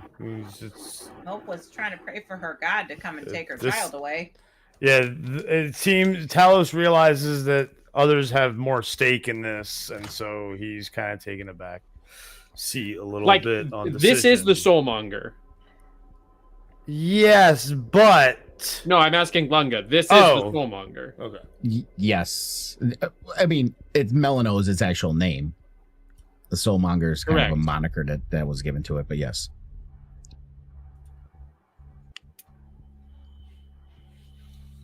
This is the Soulmonger that your God said to destroy, that Hope's God said to retrieve it and bring it back to her, that Talos decided it needed to be destroyed along with Barrick, and Callie was undetermined as of yet what she felt needed to be done because the Mages Council was kind of guilt tripping to her, and as far as the magic is the most important thing, and you really should be listening to the Mages Council. Magic is the most important thing to you, kind of deal.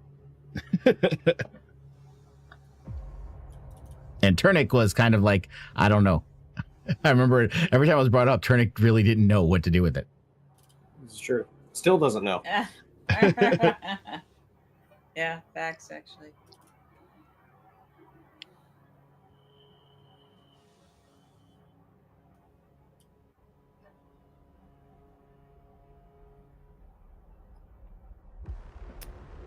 Well,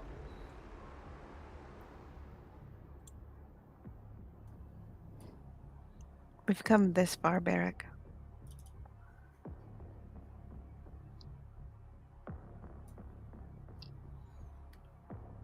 that we have.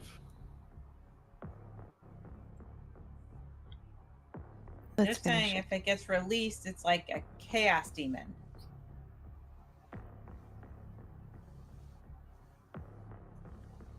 It's a lot more childish than that.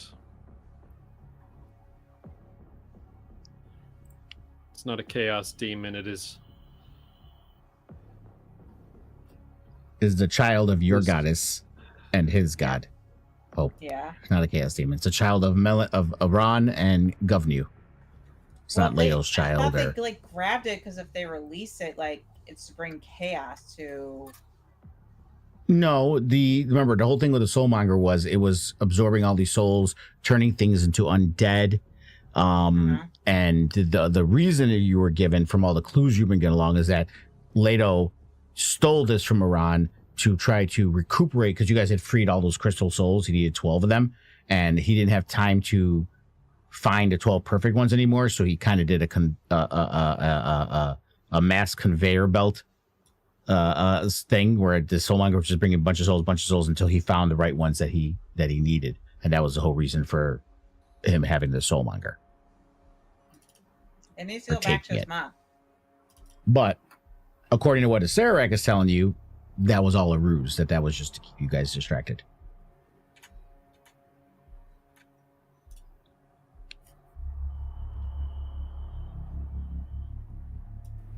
That's why I'm thinking if it's all like if the Soulmonger was just a whole distraction this whole time, that's why it's like, was it a distraction or is this what we're supposed to do? And they're trying to trick us that it's not a distraction, and our insight checks aren't really going to tell us much, So it's, and again, like you said, it's God, other characters, gods who have more, so their characters have more at stake than Talos does. But I'm just giving you the information that has been given since the I beginning. know. What you guys I'm choose just trying to out loud think do it. is the ultimate choice. Oh, Jesus Christ.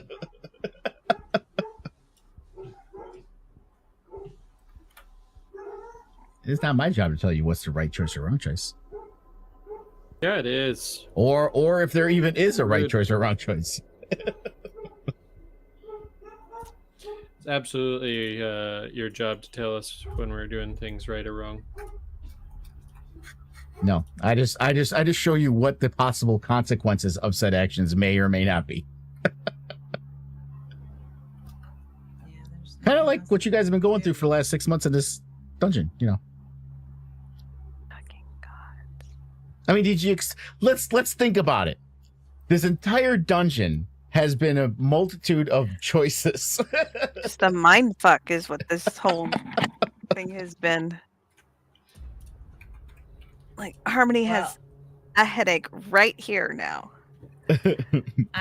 Hope's not going to hurt this thing, and she's not going to release it. She wants her god to come and take it.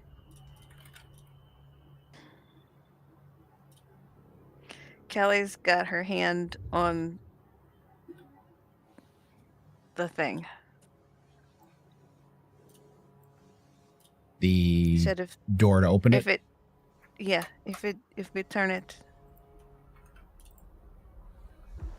this way, Beric. Yeah, counterclockwise.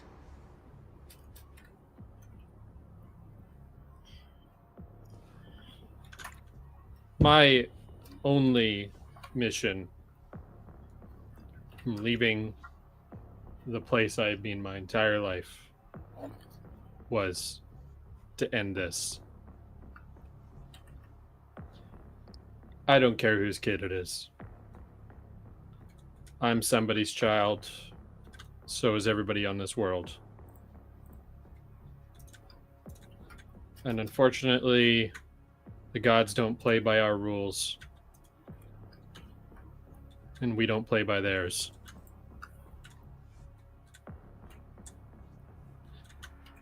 So if Hope's God is not going to come and take this thing away, then I think it is up to us to end this. Even if it's only one small part.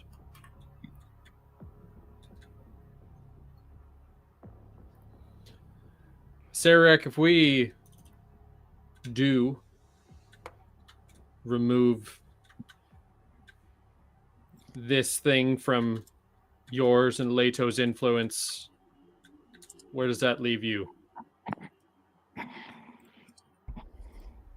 I've done my part.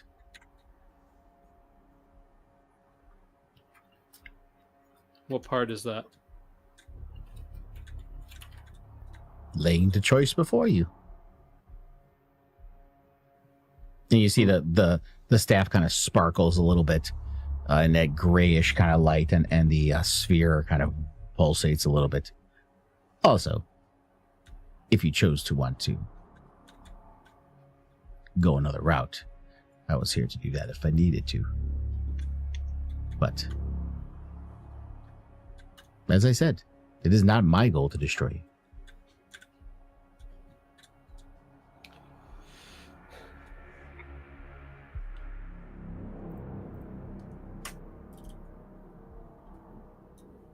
Given the situation, given the current state of Melano here, does he have any use to Leto? Well, again, Leto is Chaos Incarnate. What happens to Melano is up to the choices of everyone else.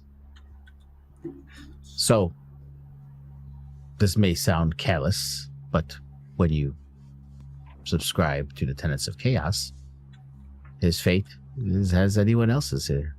It is all left up to the random choices that are made around it. So he has no qualms one way or the other what happens. Now, Aran and Govnu may have different opinions on that. And the other gods. I know what Governor's stake in the game is.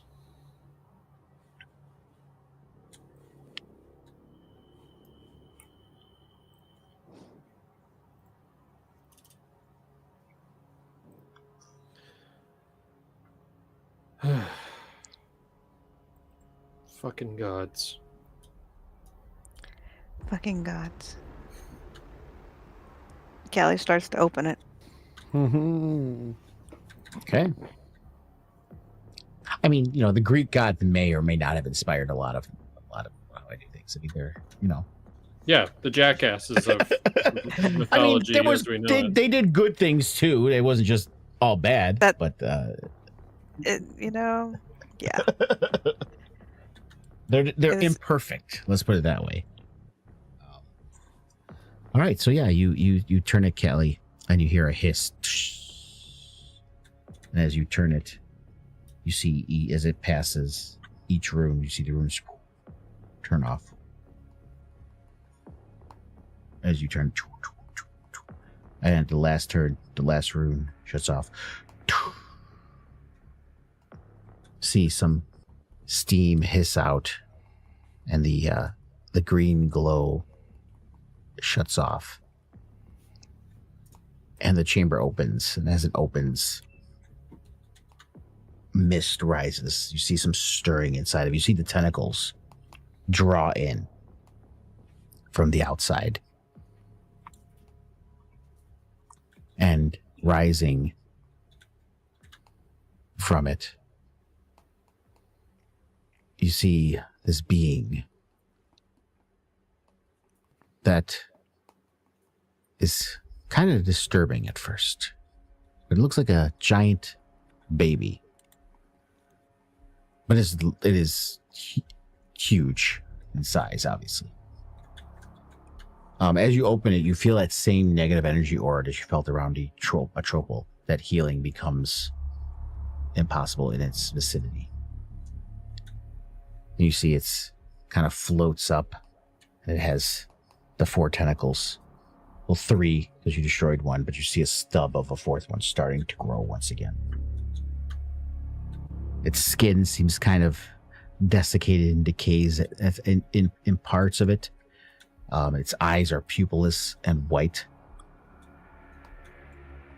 You almost feel it has a mixture of divine life and divine death combining to some kind of divine undeath all in one package.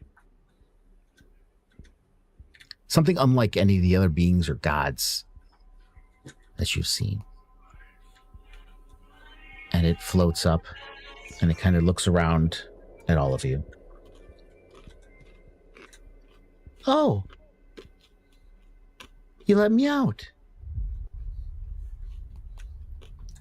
Nope. Mm-hmm.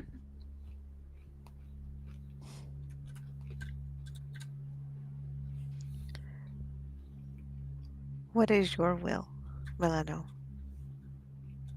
What do you want? My will? No one's ever asked me that before. That's a strange concept to me. I mean, Leto did take me from my mom because she kind of kept me in this box for, you see his stubby little fingers.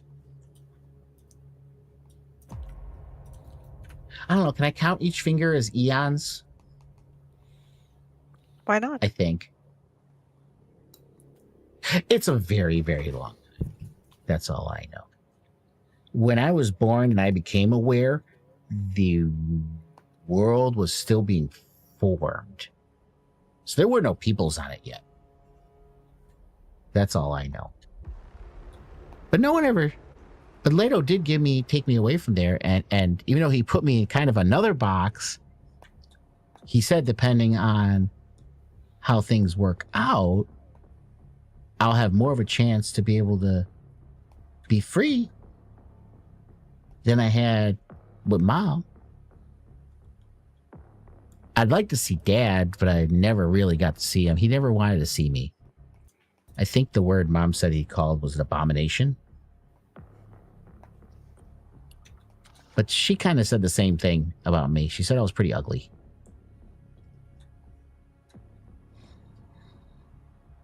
I think I'd like to see Mom and Dad first.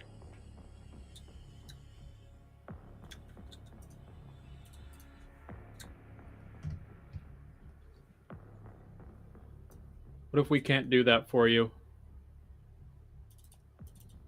Oh, and he kind of turns around and looks at Sararak. Can they use the portal thingy? Mm-hmm. If they must. Sararak told me that there's a kind of a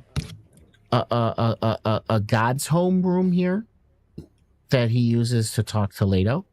And I'm pretty sure if I go in there, I can probably reach out to mom and dad if they don't know already. I mean, they are gods.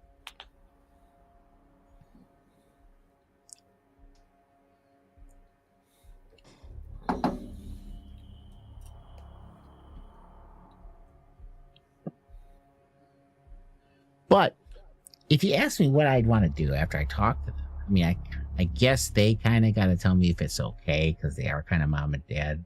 But I don't know. I kind of always thought father have the ability to speak on what is best for you, given that they abandoned you for eons and eons. Well, she didn't abandon me. I was in mom's house the entire time. I was just in a box. Didn't get to come out and see anything or do anything. Anything, really. So she didn't really abandon me. I was still living in there, and I was in her house. But yeah, I had this idea about the undead don't really have a god. And from what I kind of gleaned was going on out there, at least with that triple thingy that was kind of giving me all these souls and creating all the undead out there. I heard that one area with the what do they call it, where the cat people are at? You guys were, I think you guys were there dealing with them. Mm-hmm. How do you know that?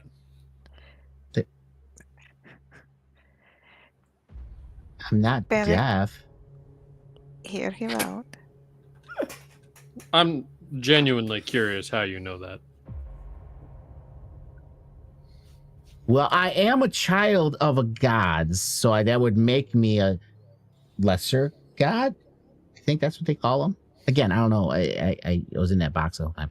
But since Leto let me out, and I've been in here, I do have an awareness. It's kind of how I reached out to you guys when you hurt me. But I do have an awareness of what's going on around me, and there were thousands of souls that were kind of fed into me, so I kind of heard all the screams and everything that was going on. So that it's kind of a big news feed what was going on in the world, and a lot of them were cat people. Mm-hmm. So, does that answer your question? Not quite. You Honestly, said not at all. do you think you want to become the god of the undead? I was getting there, but then he had a question about how do I know that? So I had to answer him first. So I'm asking him, is that okay for you, Mr. Man? Do you know why we're here? Why some of us are here? Last I heard was to either free me, kill me, or take me back to mom. Something like that. Okay. To mom you go. You can continue. He kind of looks over at Kelly. Why is he such a dick? We have been here for a very long time as well, and we do not have the patience of the gods. How long is a long time? Months and months. It feels No, like 6 one day. months. It feels like 6 months. That's fine. It feels like 6 months. I was in a box for 20,000 years. Yes, gods are much greater than mere mortals. Anyway, Time means something different to you. Hold than on, it does to us. Kid, tell me. Kid? Well, you are a kid technically. You know, I'm a bard. You know, what do you want from me?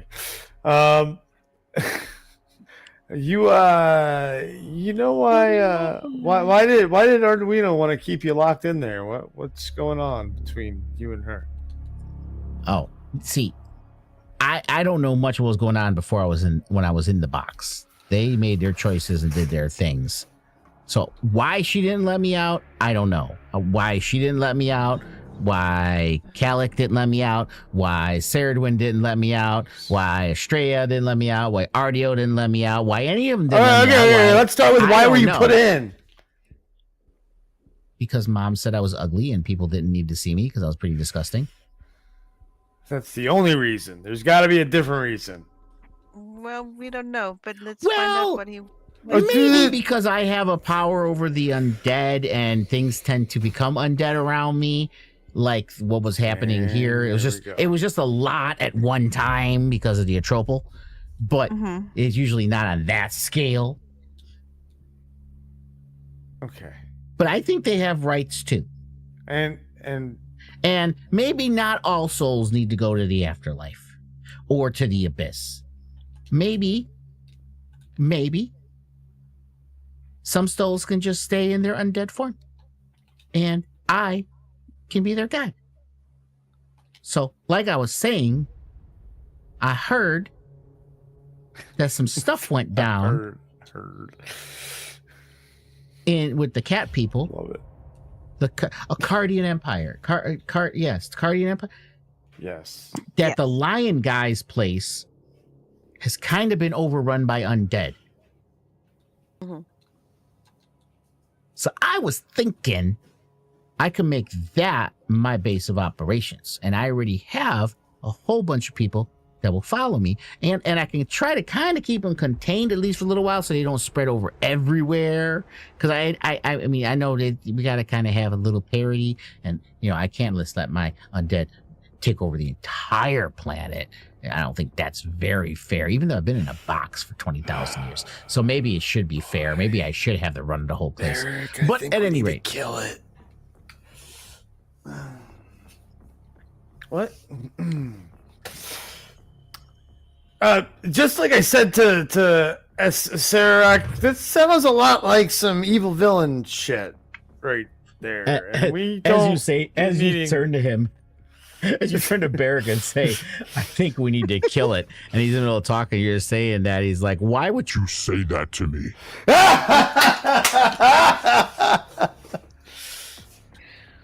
That is a horrible thing to say. I just told you my reasoning. With what you're talking about, you sound like you're just as bad as Leto, as Sarac, and all of them. We don't need no undead. The undead are dead. Let them dead. Let them pass through. Let their gods bathe them in the afterlife. Are you a god? No, but my god has Thankfully, spoken to me he's not. recently. No, I am definitely not a god. You wouldn't want me as a god, that's for sure. I talk too much. Your god is who again? Arduino. Has Arduino done anything about the undead, or are they just still roaming free? Well, no, because it's free will. We've had this discussion. We had this discussion with Sarac. Oh my god. Okay. Somebody help me Their out free here. will is to be who they are. The undead have no free will. Oh, they don't? How do you know that? So are their brains working?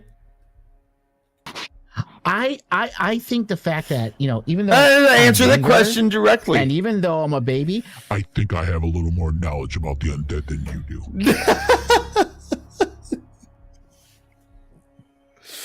So I want to take over here. I'm going to just go over here in the corner and contemplate why my pants are wet.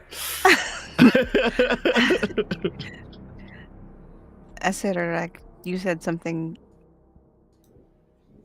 He said something about a god portal, a portal to a god room.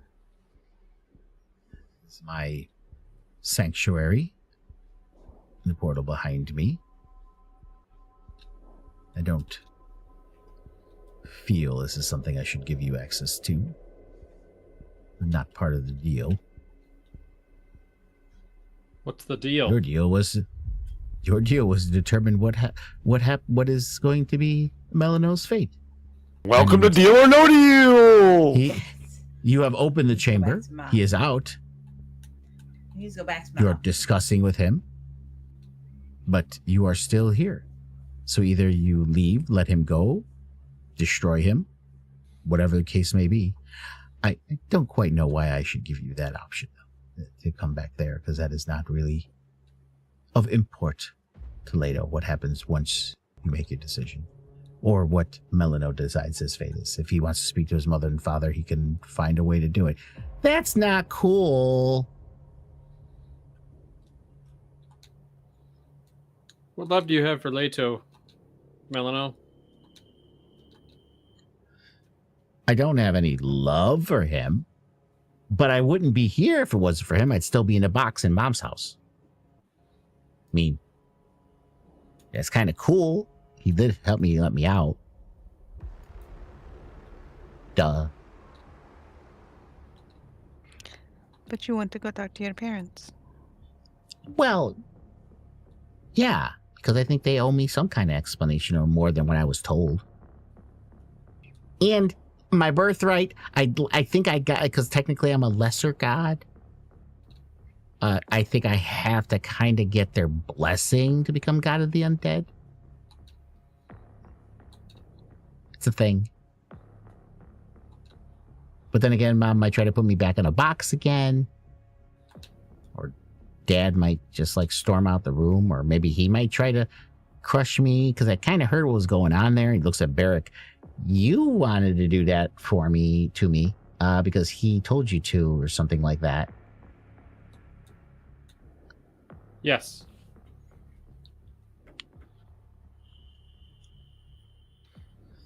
And then she You are kind of correct. shot my tentacle off, which was not cool. He looks over his shoulder at Kelly. Yeah, you got that message through very quite clearly. She Question. gestures to her bruised countenance and the blood mean- that is still on her. I could have done A lot more. I believe you. Is this guy in the back? Is that like just on the other side of the lava? What was the question?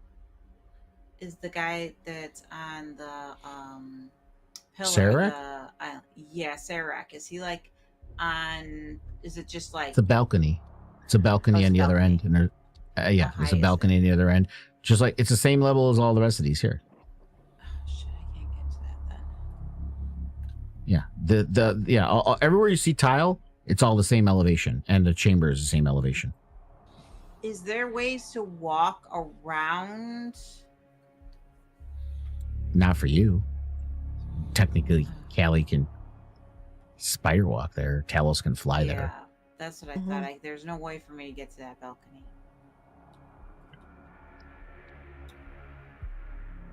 Well, I would have to have fly or something. Melano, do you think that you want to use his chamber? I'd like to, but it is his chamber. I mean, I can't just tell him to make me do it. Let me do it. Why You not? could ask him. We did. Sarah, can Sounds we like- use your chamber? Melano, you are a godling. I'm sure you can find some way down the road to find your mother and father. It does not require the usage of my sanctuary. Hey, Melano, I'm going to be honest. It certainly seems like you have a much stronger station in this world than that guy. So I think it's up to you, actually. I mean, he was kind of my babysitter when Leda let me out, and I don't think I should do that. And by the way, he's undead, so he's one of my peoples. So if he's one of your peoples and you want to be the god of the undead, why can't you But tell him I'm what not to do? yet. I have to talk to Mom and Dad. What part of this didn't you understand, lady? Okay, well, I would like to just make it abundantly clear that either we figure out a way for you to have a conversation with your mom and dad, and some other decision gets made, or we're probably gonna kill you. Can I jump into the ether plane? No, I'm just telling you what our plan was originally, to be honest. Yeah, I mean, you can go into the ethereal plane, Hope. Let's see. I'm gonna cast that and see what I see in the ethereal plane. Because I know upstairs there was things in there. Just willy-nilly casting 7th level spells. No, I have it as on will. Yeah, I know. Yeah, I know. she got that from and you only have 2, period. And it's a fucking 7th level spell. Yeah, it's because of the stupid little doll that she has that allows her to. I know. I am completely aware. Yeah. All right. Hope, as you're in the ethereal plane, you could see a Sarak's eyes are still on you, which means you probably feel he has true sight and can see into the ethereal plane. He's not doing anything, but his eyes do look at you.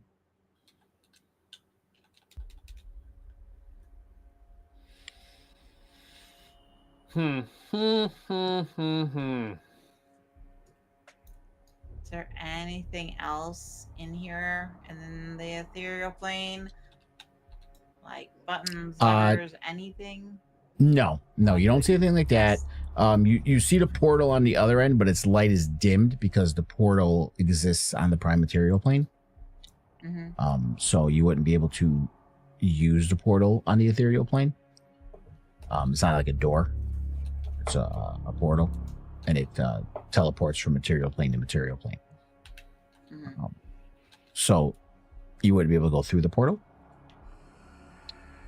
But and there's a not even like over in like these areas where the pots all were.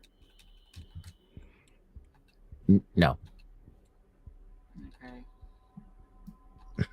Okay. I love how Marie's like, I say there's nothing else you can see. Not even here. No. No. There's nothing. There's a bunch of lava. You can see the lava. So many people over here. Okay. I'm trying to see if there's anything we're missing because I know they've been playing with the ethereal planes a lot. So I'm like, all right, maybe there's a lever or a button I need. Sarak, as he's watching Hope going around in an ethereal plane, he looks at the rest of you.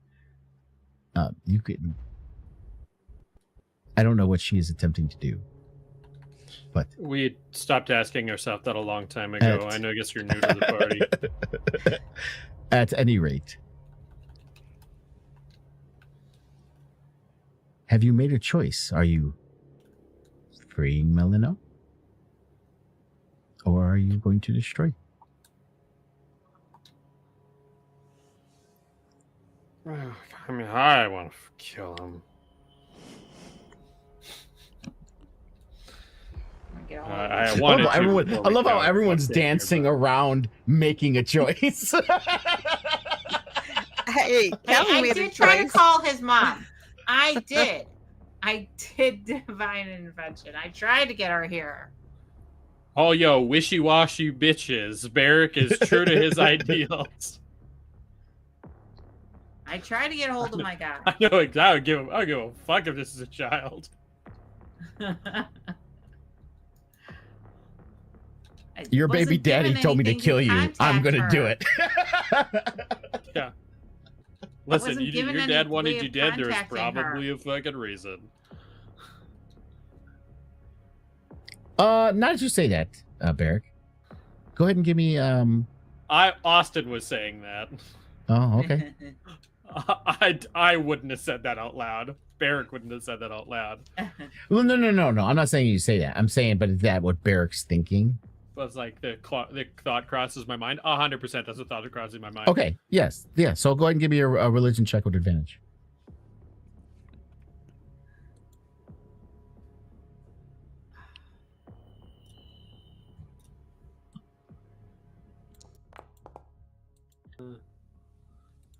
Okay, nice.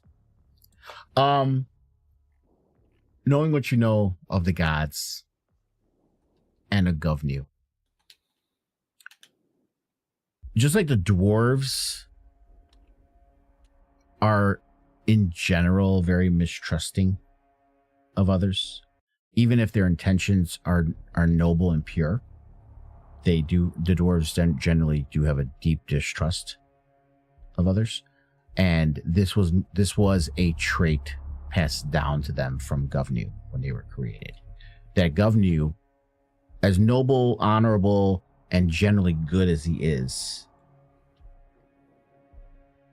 very distrusting and judgmental. Mm-hmm. And seeing how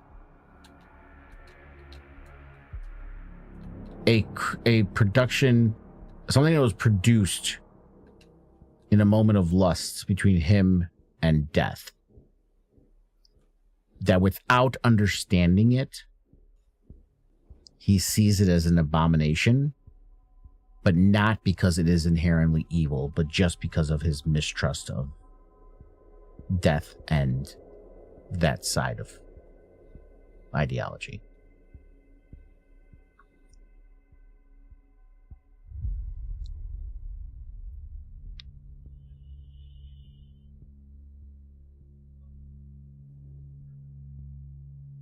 It doesn't mean Melano is inherently evil. No, but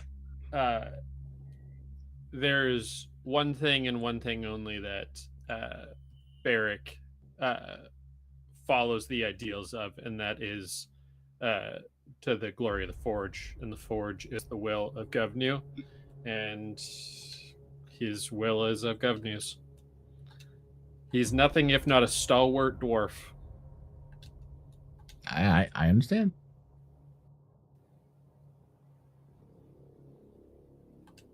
I get it. I was curious to see if it would shake his faith or if it would just double down on it, and you double down. It's just as valid as the other option. 100%. He's the same guy he was when back in the Underdark. Talos, is there anything going on in your mind about the fact that Arduina knew that this was going on, and her being the light, the North Star, knew that he was a prisoner and did nothing about it and spoke nothing about it to you when when you guys were going after Soul Monger? Yeah, a little. You know, I would like. You know what I'd like to do? Actually, no. I'd like to ask Snips about it first.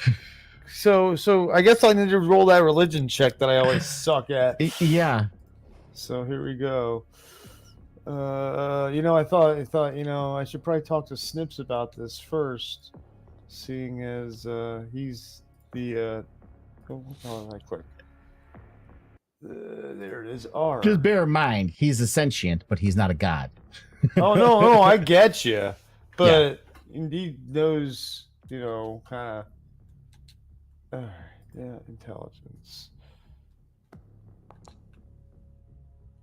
Well, no. Jesus Christ. Why?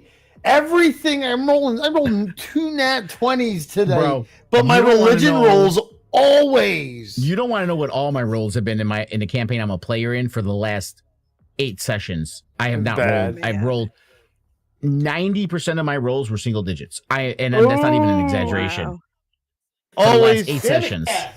Yeah, here. Okay. That's what was going on. Yeah, so what do you ask Snips? I want to know, what is just his opinion on Arduina and the idea of free will, and why that she's a god, but in this the soulmonger, as we'll call it, because I say I was trapped on the mortal world. So, like, is that a case of, hey, we're gonna let free will and let people actually come and save him, like we're about to do? I don't know, but then this thing sounds like evil wants to have an undead world in. What do I do, Snips? I can't tell you what to do. No, what you know, I know that. The gods work in mysterious ways, as does our Lord and Savior, Adwina, works in mysterious ways. And you should know this, works in mysterious ways. She is the light, he is undead. Why are you asking me this question? Oh, that's a good point. All right, yeah. That was on by the way, that was on a 7. Just keep that in mind. Yeah, that's on a 7 but Talos is going to think what Talos is going to think. Yeah, so the Talos is going to pick that up. Light versus dark. And you have to... I know the world is not all black and white, but you have to sometimes look at good and evil in times of great battle. And we are at war with Leto right now. And unfortunately, for me... I ain't no fortunate son. You are... Yeah, you are in that path of evil that even if Leto gets taken down, you will still be an evil we will have to face, whether it's now or whether it be later. And that is how I feel.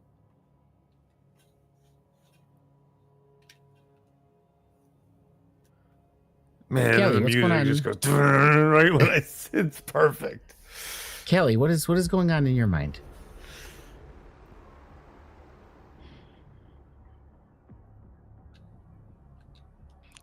It would be so much easier if the gods were here to deal with their mess.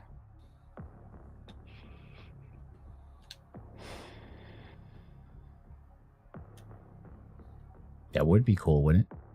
Well, that's what she's thinking. She's also thinking that this spot over here by Turnic is great.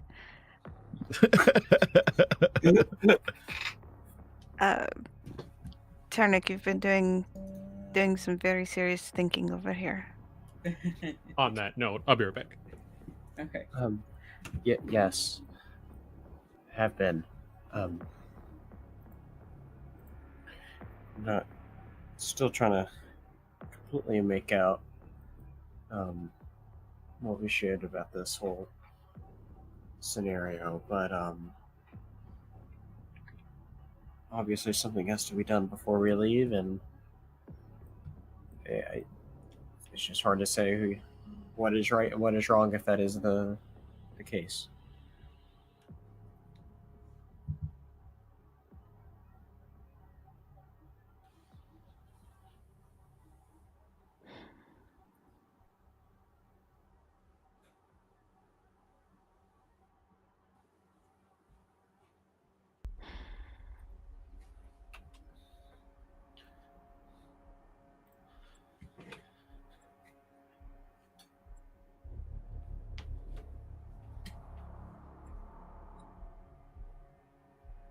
Everyone's so quiet. What did I miss? Nothing. Yeah. Turnic dropped some deep knowledge on Callie, and Callie's just dumbfounded. Oh. Yeah. Oh, yeah. So Callie is thinking it would just be really great if we didn't have to deal with the god shit and they could deal with it themselves. But clearly that's not happening.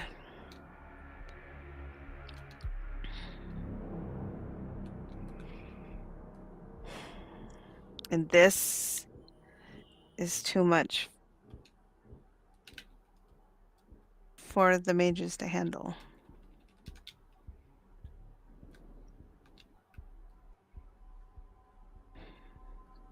Hope, are you still in the ethereal plane? Yeah, I'm still trying to find a way to get in contact with my god. Since Also, Hope is not here anymore. Did you try call and collect? I was wondering why it was so quiet. Should we be concerned about that? I mean, A Sarek. points in a No, balcony. she's done this before. She did this earlier in the day, remember? A Sararak points over here. Yeah, he can see. Hey, Sararak, I just want to point out, you know what would be the most chaotic thing you could possibly do?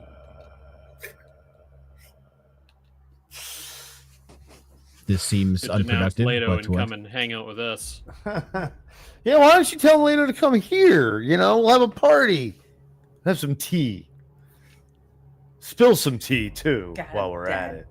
And maybe Dead some people. blood. Has this ever worked for against anyone you have spoken to, at all? Who? Ever? Me? Yeah, Any I of you. mean, yeah, sure. Yeah, that's We've why only I'm met- such a good bard. only really I was met top of my minions. class at the School of Swords. To be honest, we really only met minions of Leto. I guess you are kind of a minion of Leto. Yeah, he's a henchman. You are trying A lesser insulting being. tactics. Basically. Do you realize how old I am, Barrack? Yeah. Weaver?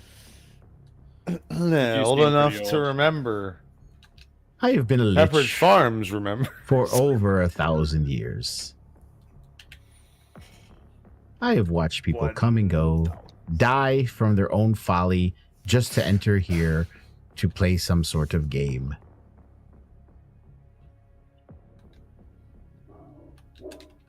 I have an intelligence and not fooled that easily.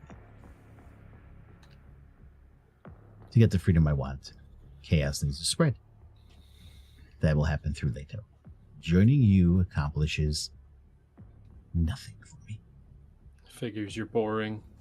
I don't know why I expected anything different. He looks at his watch.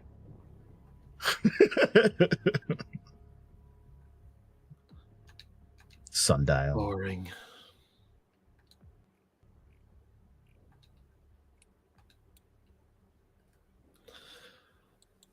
All right, well, how do we want to kill this thing? Is this really an option for you guys? You guys are really thinking about trying to kill me? Is that what you want to do? Is that really what you want to do? Melano, I really get a hate to hold break of it his to you, mom. but gods are not some special thing in the world. Gods are a will of people manifest, and a god has no power if the people follow him do not exert its will. And I really hate to break it to you, but your dad, my god, gave me a will. And I'm here to exact it. And I've come a very, very, very fucking long way. And I'm not just going to change my ideals because what seems to be an insolent child asked me not to. Damn. With the utmost respect. Does this contradict anyone else's morals in this situation?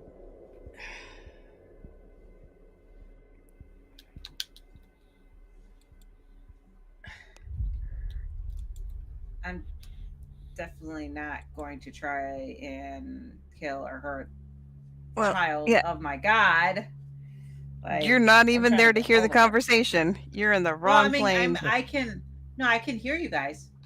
No, you can't. I don't You're in think the, so. You're on a different plane. I'm pretty sure I can hear them. I just can't interact with them.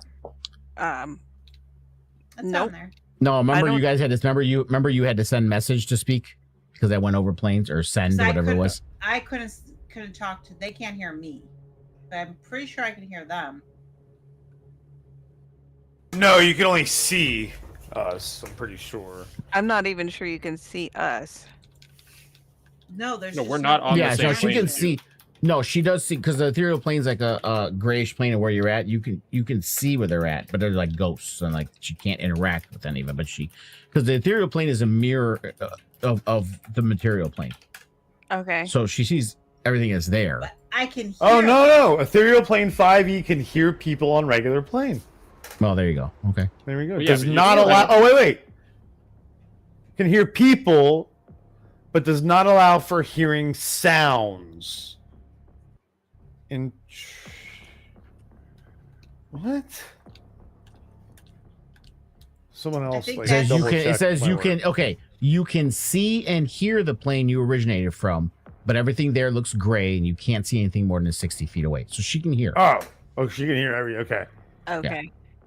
While in the She can ethereal hear, but plane, she you can can't- only affect and be affected by other creatures on the plane. Yeah. Creatures that aren't on the ethereal plane can't perceive you and can't interact with you unless a special ability or magic given the ability to do so, which is why Sarah can see you. You ignore all objects and effects that aren't on the ethereal plane, allowing you to move through objects you perceive on the plane you originated from.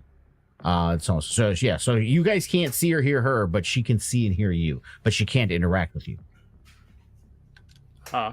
There you go. Except for the spell she used, which again I keep forgetting if it was sending or message, but that one you could send It's across sending. planes. Yeah, but she doesn't have that one. I don't think. Yeah. No. She only has the one. No, I thought she Earlier only she had did. the one that can send distant on the same plane. I don't No, think I you said have we the could one try it. that can. No, she has Yeah, both you of want me them. to- I can show you. She has one. both of them. She She has used both? it. She used it early. That was the. I think it was the one Yeah. you Yeah, when you you guys weren't read here. it. You guys read it. Hold on. I think that's the will one when show- Chris wasn't But here. the I think it's- question is, how many spell slots does she have left? Or does she want to? Again, It- before Hope Does she- uses a spell slot, Hope. Yeah. In the ethereal plane of this room that you are in, there is nothing here that you can touch that will do anything. It is just a mirror of the room you see. You see the portal, but you can't go through it because it's on a material plane. So being here right now in this room, without needing a check, it is obvious to you. There is nothing at all in here that can aid you. Yeah. Originally, I was looking and praying and trying to get my God, Arwen to come down and grab him and take him. Right. 'Cause I was And supposed to you're dividing return it. and you prayed your tits off because you're naked and she didn't answer. Oh damn. As of right now, I'm just gonna stay here because I really don't want to fight this thing. Well, we don't know I'm what's not- going. Yeah. Well, that's kind of selfish. So Hope Yeah, so I Hope don't wanna fight this. Hope is being being Hope. Hope is being a Yeah. bit of a child right now and she's running Yep. away from the situation, which Yep. is valid. I can understand it. It could be an emotional moment. It's a for her. hard decision. Well, it's a Sophie's choice. Yes. She's dealing with Sophie's choice right now. You all are, and you all have conflicting images, and I still hadn't heard from Callie. But I feel like for Hope it's more because her god's the mom.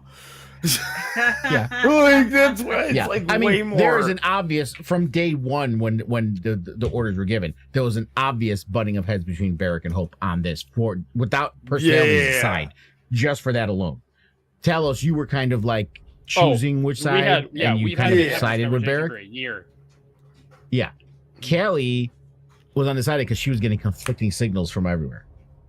So Yeah. Callie doesn't know. And what to do. now that I've talked to this thing, I have a clear idea of what I want to Yes. do. and Turnick is, I'm glad he doesn't know what to say because it's intentionally meant to be vague for Turnick.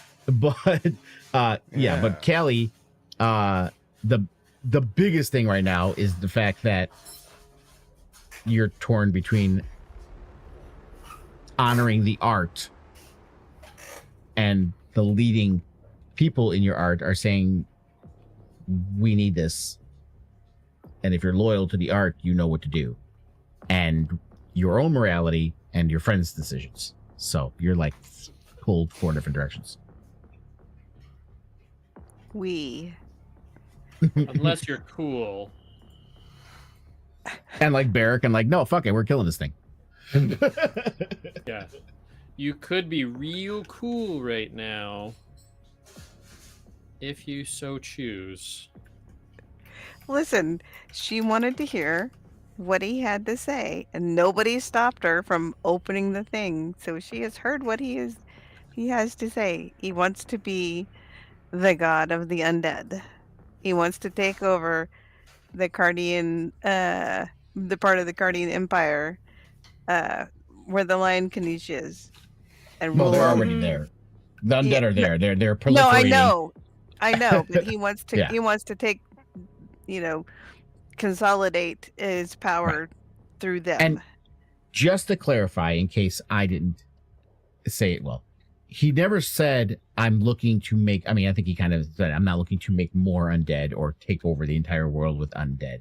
I just want to rule over the undead that are here currently and any undead that happen to come along later. So he's not looking to create more undead or proliferate the undead across the whole world or anything like that. That's not his plan.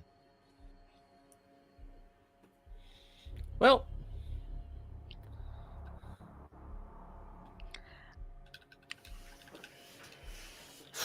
it would seem to me that a follower of the goddess of death would have a problem with somebody else ascertaining their will over the undead.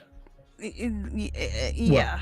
Hope has said flat out she wants to bring him back to Iran. And even if Iran kept him in a box, she doesn't care. That's her goddess, and she knows what she's doing. So... Yeah. He goes back to Mom. And if he's in the box again, he can't rule over the undead. So he goes back in the box. Like, that's a really good spot for him. It's a really good spot for him. What's in the box?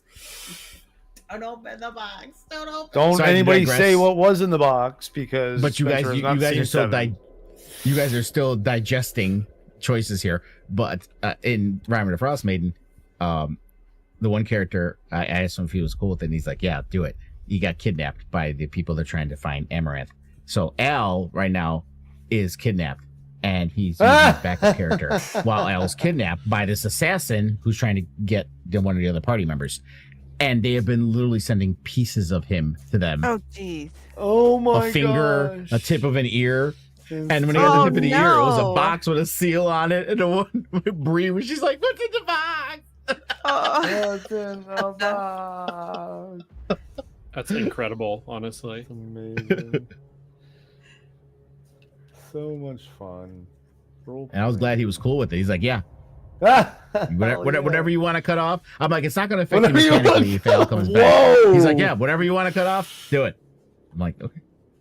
Whatever, huh? Anything you want to cut off, huh? Maybe I don't think voice he a was little going higher, there, you but know? Listen. Al is an elderly halfling who's a widower. His husband died. I wouldn't do that to them.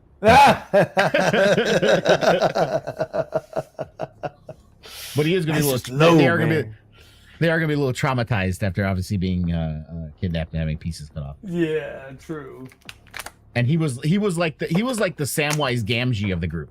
So this is like putting Sam through like some serious No. trauma. Not Incredible. Samuel. Samwise. So it is 10 to 10. If Yeah. you guys want to take the week to mull over choices I that your think it's a characters good would make, idea. I mean, if you guys need to, I know what I want to do. Barrett's but like, I made my choice about, I don't know, an hour ago. So- we could end the session with like For a the last, cliffhanger with Barrick swinging his hammer down on it. That's contrived, I'm gonna- Chris. yeah, I'm gonna. That's I not mean, a I cliffhanger. think- That is a promise. I of think things. being left with this choice is a cliffhanger in of itself. So Well, true. All right. Anybody have anything else to say to this thing in 9 minutes? There you go. How about that? Does not seem like it. I think everyone's out talked. Like I don't know what I else to think say it's to best it. to save until next session because it's almost over and you might forget stuff. So it's just easier. I think pick it up next week. I mean, I'm not stopping you if you want to say stuff. Go ahead. No. I don't have anything else. That's what I'm saying. No, you're right because I don't have anything else. I've said what I am feel. taking. I do have a little bit of glee with Harmony's complete. Always has an answer to what to say, and she doesn't know what to fucking do. One thing, and one time I want to roll low. One time I want to get in that one. Callie is looking at her D1 on your inevitable turn. doom. She's looking at her end if we fight this thing. There is no doubt in her mind that if we choose to fight this thing, she will die. And probably multiple people will die. If we choose to fight this thing, that she will die? Mm-hmm. Why? Is that a Kelly thought or a Harmony thought? No, it's a Kelly thought. Okay. It's a Kelly thought. It's a god. A demigod. Kelly this would has normally no be an idea. Austin thought. Guys, we should not be fighting this thing right now. No, Barrick had the that other- thought other sometimes thing too in this thing. He's Barrick like is trying ready to avoid die stuff. on level 3 of this fucking Right? dungeon. Yeah. So. He's Yeah, ready to avoid shit. Very, We got very to level. quickly. We got to level 6. So Oh, I like the new game. It's got like a sleeker. Yeah, though. paused. Yeah, I can change the font on that too. Nice. Anyway. Okay, so I gotta check the potions apparently. Figure out what's going on with that. I Oh, gotta they're still- check okay. Hope's Did, blessed did strikes. Hope try to talk to it while she was in the ethereal plane? Who? Talk to Milano. No, she's just been walking around. Would she? God, Frodo. I mean, Hope's is like her whole thing is pretty clear. She wants to get a hold of her god so she can take it because she thinks it belongs in a box on the shelf. Does this thing call long distance? I forgot to record this. Oh well, I'll download it from Twitch. it's a pain in the ass doing it. I can't separate the audio and all the bullshit, but I'll just leave it as it is. I forgot to click record. Oh well. I even made a fancy button on Stream Deck to record. I forgot. We were having a lot of conversation before the session Yeah. started. And I fell.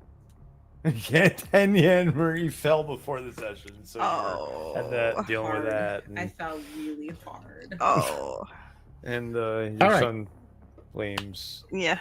a thing he's You never didn't seen see before. anything? Because he could Yeah, a cordless phone that we do not own. Apparently, she tripped over a cordless phone that we do not own. Because all my right. son can see my dog that I tripped on. All right, so mull this over the next week. See what your characters would want to do, and so we can open next session with a choice, which I thought would have been made like an hour ago. You know us. So to say, I mean, again, Not judging, just Listen, my let's initial- have our. You Yes, spent like judging. half an hour Yes, with your whole judging. diatribe to challenge our way of thought. So Ugh. we're being challenged. His monologue was about at most 10 minutes. Look, Okay. here's the thing. We've been here Three of us are. hours. Four of us are certain what we want to do, but that's 2-2. And then Turnick has no idea what he wants to do. So Turnick could be like the tiebreaker, but he has no idea what he wants to do. And then at the same time, we all want to agree. So like trying to get us all to agree on the same thing while one of us is indecisive Since is like when do you all want to agree? You have made a career of not agreeing. that's a fact. For final decisions, though, we try. Well, that's only because usually before we make the final decision that we sit there discussing, Hope's gone in and started Her or attacking me. the thing. It's her or me. Touching. Yeah. Touch Yeah. everything. But- or shoot everything. Coincidence. This is the one thing Hope doesn't want to kill. I wonder why that happened.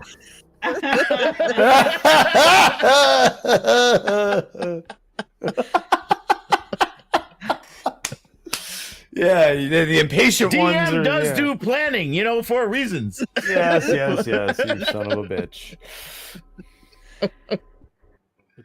Consequence. Yes. all I needed though would have been a Hope saying, "Fuck it, fuck my god," and I'm like, "Oh no." Like she's done it before. Yeah. That bitch Ah, I did not like that situation. I was so pissed. Yeah, this Your is first not god, something yeah. easily Yeah. contained. She was literally doing but her original god, Hestia, was literally trying to do a Gandalf moment. She was literally trying to say, I am not trying to rob you. I'm trying to help you. But she Yeah, didn't but- see it that way. She doesn't get the So- reference. Well, trying to get me to kill my sister. The rest of you do. No. That's all that matters. Yes, that's true. All right. So think this over. We'll come back same bad time, same bad channel next Tuesday. Huzzah. And come prepared for your characters to Be make choices. prepared. If you guys want to sit around and think about it again for another hour, I will go upstairs and eat dinner while you guys are doing that. Or at least have dinner prepared so I can eat it down there while just eat while you guys are like thinking for the next hour. But either way, do some soul searching for next week. Soul sister. Terrible. And we'll end this here. All right. So thank you guys again. And until next time, so say we out. All for one.